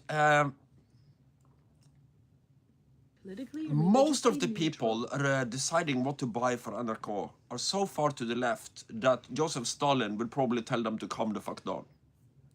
So they're buying things from back then, the other side of the Iron Curtain. So you get like Czech and Russian cartoons and animated things that are just, I'm pissing on somebody's childhood memories, but they Mine. suck horribly. They are really, really bad. But I will not, under any circumstance, buy anything from Disney or anything American. So the only glimpses you get of that would be on Christmas Eve. You get the Disney Christmas special on NRK, which is mind-blowingly good compared to everything else I fucking show you. And for some reason, the Adventures of the Gummy Bears. Norwegians my age would probably know what I'm talking about, but it is like head and shoulders above everything else. So some people have fond memories of, what's its name? Muldvarpen. It's a Czech, The mole. it's a Czech cartoon type of thing about mole. Yeah. But like the mole as in a spy mole. Kind No, of. no, No, like an actual mole. An actual Okay, mole an that actual digs mole. tunnels and helps out his friends and is basically just being a cartoon character. But this is not exactly Disney quality. This is Eastern Europe, communist era Czech cartoon. So it's good compared to anything Norwegian, but it sucks horrible ass compared to anything from the other side of the Atlantic. Torben says, Shagma, that was the best show when I was little. Okay, no, I don't know what this is. So, Shagma, I've got thoughts in my head. What in the hell is That's, is it Shagma or Shagma? That's French. Really? It's is a that? cartoon series have about to look it up. traveling to a planet inside the Earth. It is very long running, and again, compared to anything Norwegian, it's pretty good. They don't have any big Disney eyes. What the hell? When I'm looking at pictures of Shagma, Spartacus and the Sun Beneath the Sea, they all have like little... This is not good animation. You have to have like the really big Disney eyes that take up half their face. No? Okay, fine. This I'll have to check that one out. I've never heard of that one. and if you go further back, you have also from France, Det var en gang et menneske. There was a time, once upon a time, there was a person? It's history, and it's for its time really good history, but it's kind of fucked when. Was this an English one? No, French. Oh, okay. I was gonna say there was a. And then I have to say, yeah, I'll then find the English title for it. Ristira or Ristira. I'm just saying that name right. Anyway, but anyone else have the tradition of watching the original Wizard of Oz on Christmas Eve, or is that just a British thing? Hell no, that's an American thing. At least it was until I moved away 28 years ago. But this year, I found out that one of the streaming services we have Wicked. So I've not actually seen Wicked yet, but I'm playing that one for my kids, and they're just gonna have to deal with it. And then maybe we watch the original Wizard of Oz too. But oh yeah, no, every Christmas we watch that one. Those monkey guys scared the shit out of me when I was a kid. I'd have bad dreams about them. The flying monkeys.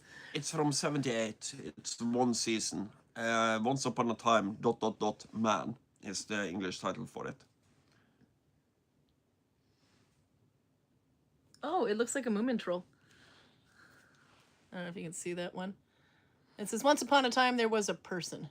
And it kind of goes through all of human history. From they are getting it completely wrong, because this is so old that I think we are actual descendants of the Neanderthal, and the Neanderthal is like a side branch of the human species. Oh, Albert agrees with you. But it is it's actually pretty good. they are getting more correct when you get further forward in history. And I loved it when I was a kid. Torben, by the way, after the fact says, one must not Google Shagma. The results can be disturbing. So it wasn't just me that was drawing weird conclusions. The crap you guys get me to Google, by the way, not for kids. Ella at Midnight, hello from Germany. Hey. We're still going. We're just having fun. Let's see. E.T. terrified me as a child, says Reese. I literally slept under my covers for the first time I watched it. Okay, here's a little trivia for you. Drew Barrymore is the little sister in that movie. My age, same year, everything. That's how old I am. But E.T., I remember thinking that was such a great movie when it first came out. And then I think you had to wait like 10, 13 years for them to release a video because Lucasfilms had like a really tight grip on what was allowed to go to VHS and which wasn't at the time.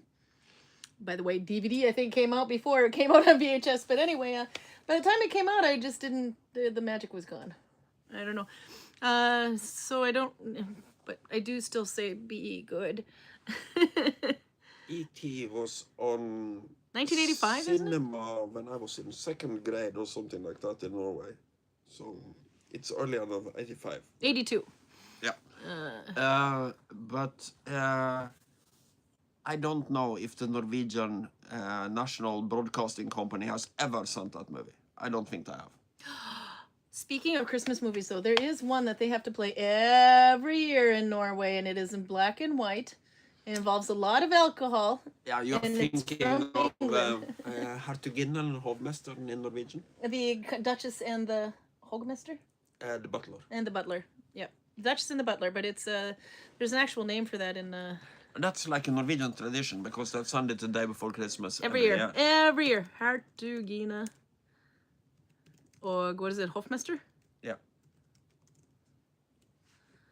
Gravinen og Hofmester, they call it on Wikipedia. Is that the same one? Probably. I thought this was British, but actually its nationality is German, 1963. That's it's a something comedy, else. 18 It's minutes? not 63. No. Okay. It is much older than that. Hertugina og Hofmesteren. Okay, but there is a line that oh, there it is, yeah. Dinner for One. Dinner for One, for those people who know. 1963, it's a comedy short, 18 minutes. This is the one with Miss Sophie. Miss Sophie is an elderly English woman, is celebrating her 90th birthday. Since the guests she is expecting are all dead, her butler decides to impersonate each one of the 4 guests and gives her company. She usually does a little cheers for each individual guest, too, around the table. So since the butler is playing all these people, he has to have a shot for every, and well, trips over a polar bear head on the floor, and trips over nothing on the floor. Yeah. Norway as There's another one in Flåklypa Grand Prix. Flåklypa Grand Prix. yeah. That's actually good. Flåklypa that's the Norwegian one though, so I don't think it has a. Oh, it's actually the Pinchcliffe CLIFFE Pinchcliffe Grand Prix 1975 film. And this is with, it's not, is it claymation? No, it's the making of this thing is absolutely amazing for 1975. Yeah, it's a doll maker called Ivo Ivo Caprino. Caprino. And I saw an interview with the guy where he is going, I don't understand this because everybody asks me how I get my puppets to move this way because it looks so realistic. But I don't understand it because I can just go to the patent office and look at exactly what I did because I patented it. It's there. It's public information. But nobody apparently bothered to do that because it looks too fluent to be stop motion because it is. He controls them with basically internal wires. And it's got to go walk the pups too. We've been carrying on for quite a bit anyway, but there's a lot to catch up in here. I was going to say another Christmas movie that we watched is Danny Kaye's Hans Christian Andersen when I was a kid. Too Danish. I'm Hans Christian Andersen. Danny Kaye was really great until you found out things that are not exactly politically correct that he did, I guess. But if you just Danny Kaye, there was like a whole history back there that we didn't know about. But back when I was naive and just saw the movie and think I thought he was a fun actor. That's the thing, because if I have to agree politically with every actor and author I read, my bookshelves will be a lot smaller than they are. Yeah. It doesn't matter. They are there to entertain me. I don't really care. It's not good if they are crossing any legal lines. But if they have stupid ideas in their head, that's perfectly fine as long as it doesn't taint the products they are making. Nalbinding, Warhammer, and beer says, I'm looking back. You're in my family now. Okay, yeah, we got a hit there. There was one that Max said about a find, or about a sock in Iran, or a shoe actually in Iran. And that one I wouldn't have the answer to, but I have seen crocheted shoes from Iran. These cotton shoes. There it is. This was a while ago. So anyway, a YouTube video I saw where the lady seems to be making an Iranian giva shoe. I think she was using Momenter Corbin stitch, but I don't think they used a split splice, but a lazy jointed use. And a little bit further along with that, I think she finishes the stitch by tensioning it around the needle without using the thumb like normal. But apparently, I think it's nylon or cotton thread that she uses to make.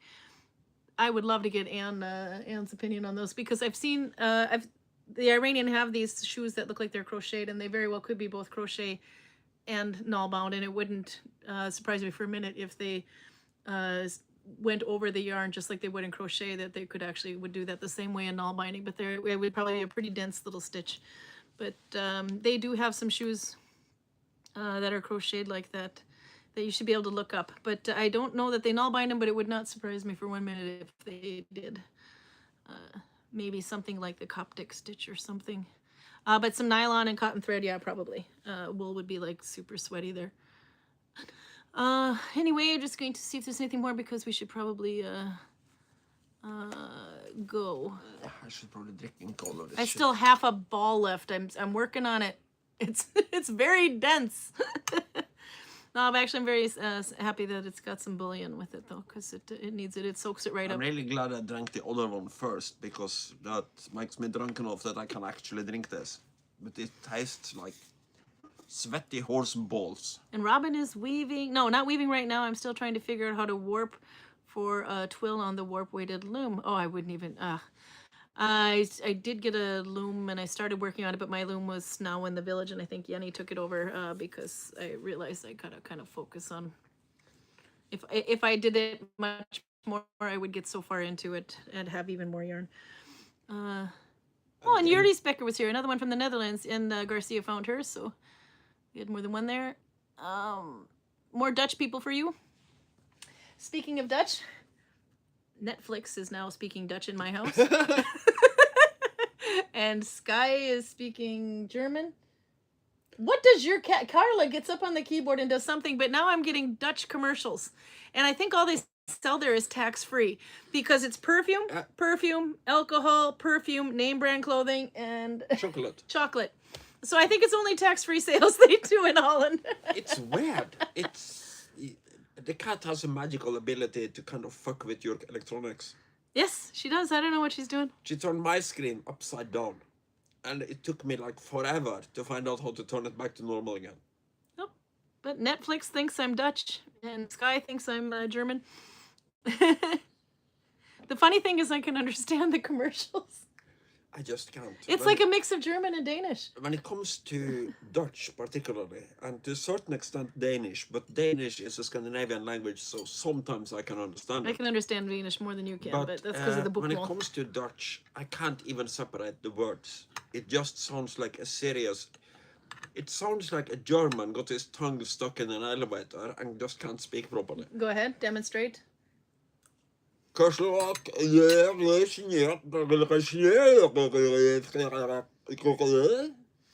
jeg kan snakke dansk akkurat nå, fordi jeg har mat I munnen min, nemlig en potet. It's like, I can speak Danish now because I have a potato in my mouth. No. Well, I was speaking Norwegian. That was supposed to be Norwegian. Oh, did you see the thing I sent you earlier today? No, not yet. I'm trying to get to him. He had a very good description of the Minnesotans. Tell me.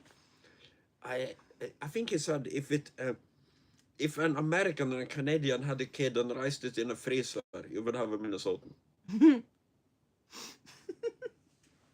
I do notice that I'm getting a lot of Lake Superior videos lately because we're very proud of how cold it is in Duluth, Minnesota, where I'm from. That's why I have this beautiful, outrageous accent. And I can say things like sorry. But I noticed that Michigan's trying to compete with us, the UP. But they also have Lake Superior, so I guess it's okay. I watch, it's kind of one of my guilty pleasures is to watch these YouTube shorts. It's a Wonderful Life, that one. You watch. So whenever I have like, there is 10 minutes until I have to go to my next station type of thing, I sit and watch YouTube shorts. And what seems to have been happening lately is that some English lady said that I think the Americans are exaggerating about how cold their winters are. Nothing beats an English winter. And then a lot of, not Americans, they are probably reacting too, but the reactions I've seen is from English people who have actually been in Minnesota during the winter. And they're going, no, you're just nuts. This is so much worse. An English winter is like a Minnesotan spring. Yes, it is. This No, is- Minnesota's cold. Especially Duluth. It's colder than Minneapolis because it's by the lake. And then they add in small clips of people I do sound Canadian. I'm close to the border. surfing behind cars in a snowstorm with their shorts on and that sort of thing. Have you ever seen an Englishman do this? No, because it's nuts. No, I was gonna say Duluth, Minnesota is about 1 hour from the border of Canada, which is why we have a lot of dialect in common. Karl watches YouTube Shorts, says Roger. I watch YouTube Long Pants. Get it? Can I interest you in a beer? No, we should probably go though, because it's almost 9 o'clock. That means we've been going for about 2 hours, and we probably should make you some proper food because I've been eating. Yeah. Your sausage is looking a little wrinkly now.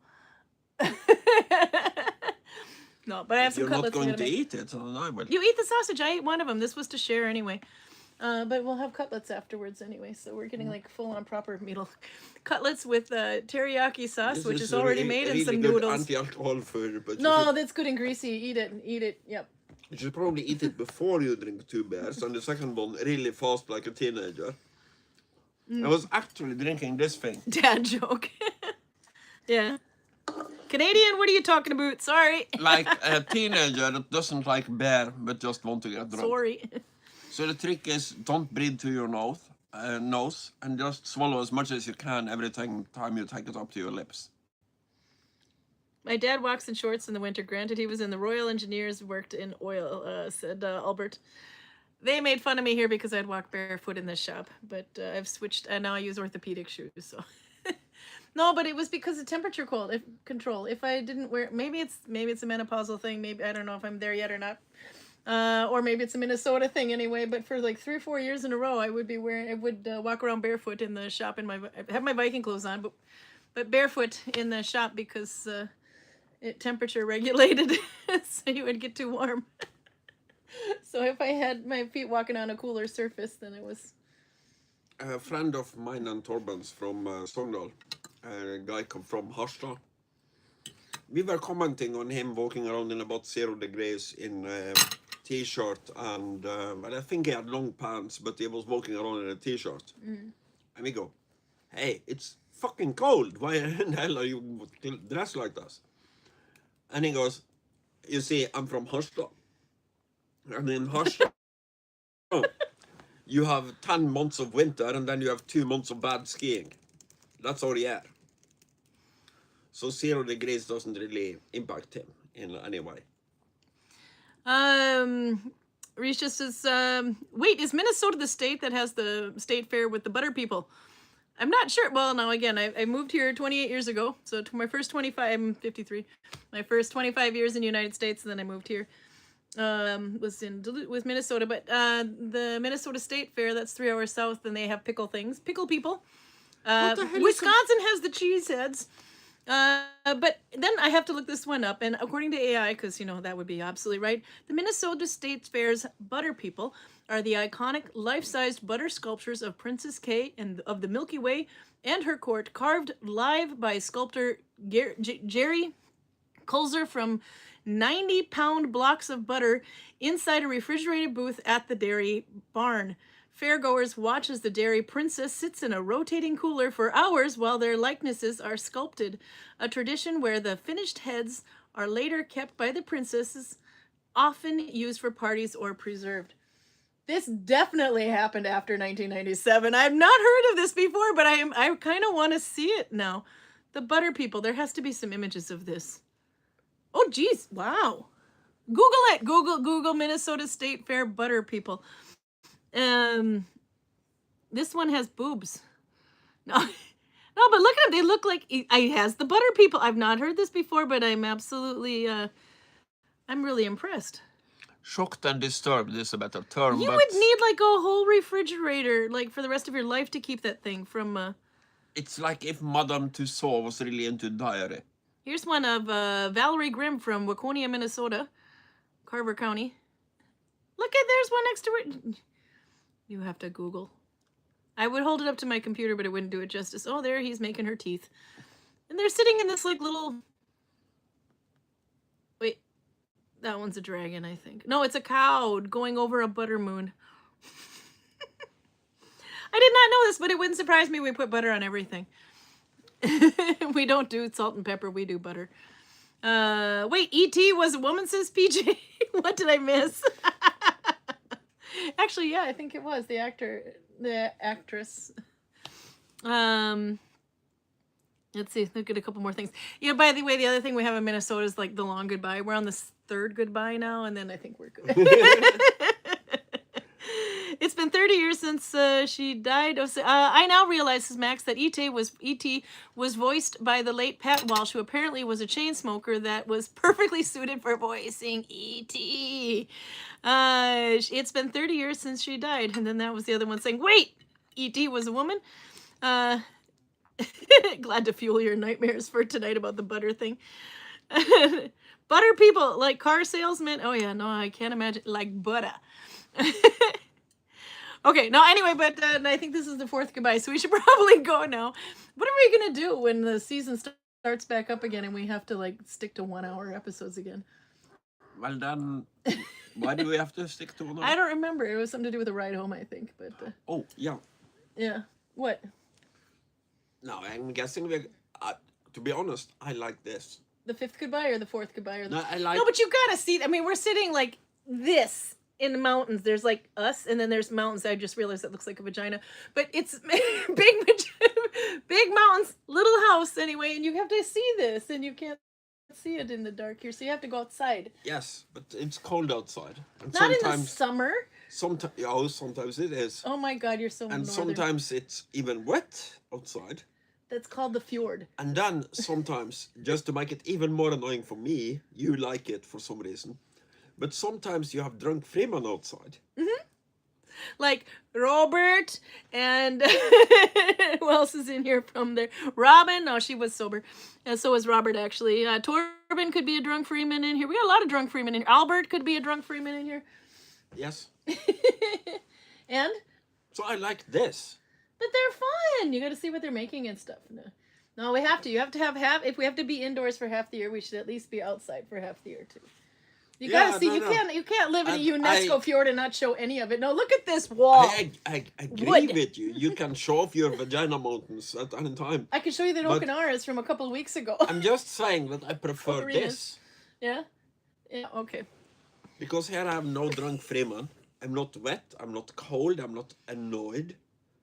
Particularly. Drunk and sober Freeman bring you beer. Yes. And you can't have it if you're going to drink it here. You have to drink it there. People who give me beer obviously get a free pass. But aside from those people, I don't like drunk Freeman. No. Because they're annoying. And if I'm not the drunkest person in the room, I generally is a little bit annoyed with the drunkest person in the room. I was going to say something, Cedric, but I might be a little bit rude. Oh, God, no, we say this all the time. We're like, not for kids. It's very important that we do tick off not for kids. Because we can't control the crap that comes out of our mouth. And Max says, by the way, as a kid, I hilariously thought E.T.'s voice sounded like he got stoned or possessed by a demon or whatever. There's a reason that show was creepy. I remember we were all crying our eyes off though when E.T. he just wants to go home, and then these like scientist people take him. Were you cheering the little bicycle episode? You know, where the part where you got E.T. in the basket, he's riding. Well, you are assuming I watched this movie before I was 20. Oh my God, you're so Norwegian. Norway! Da-da! Okay, no, it's like the sixth goodbye now, so we're gonna go. See you next week. Hopefully, we could anywhere between 6:30 and 7 o'clock. I've given up trying to make it at 6 o'clock in the winter. All right, say goodbye, Karl. Goodbye, Karl. See you.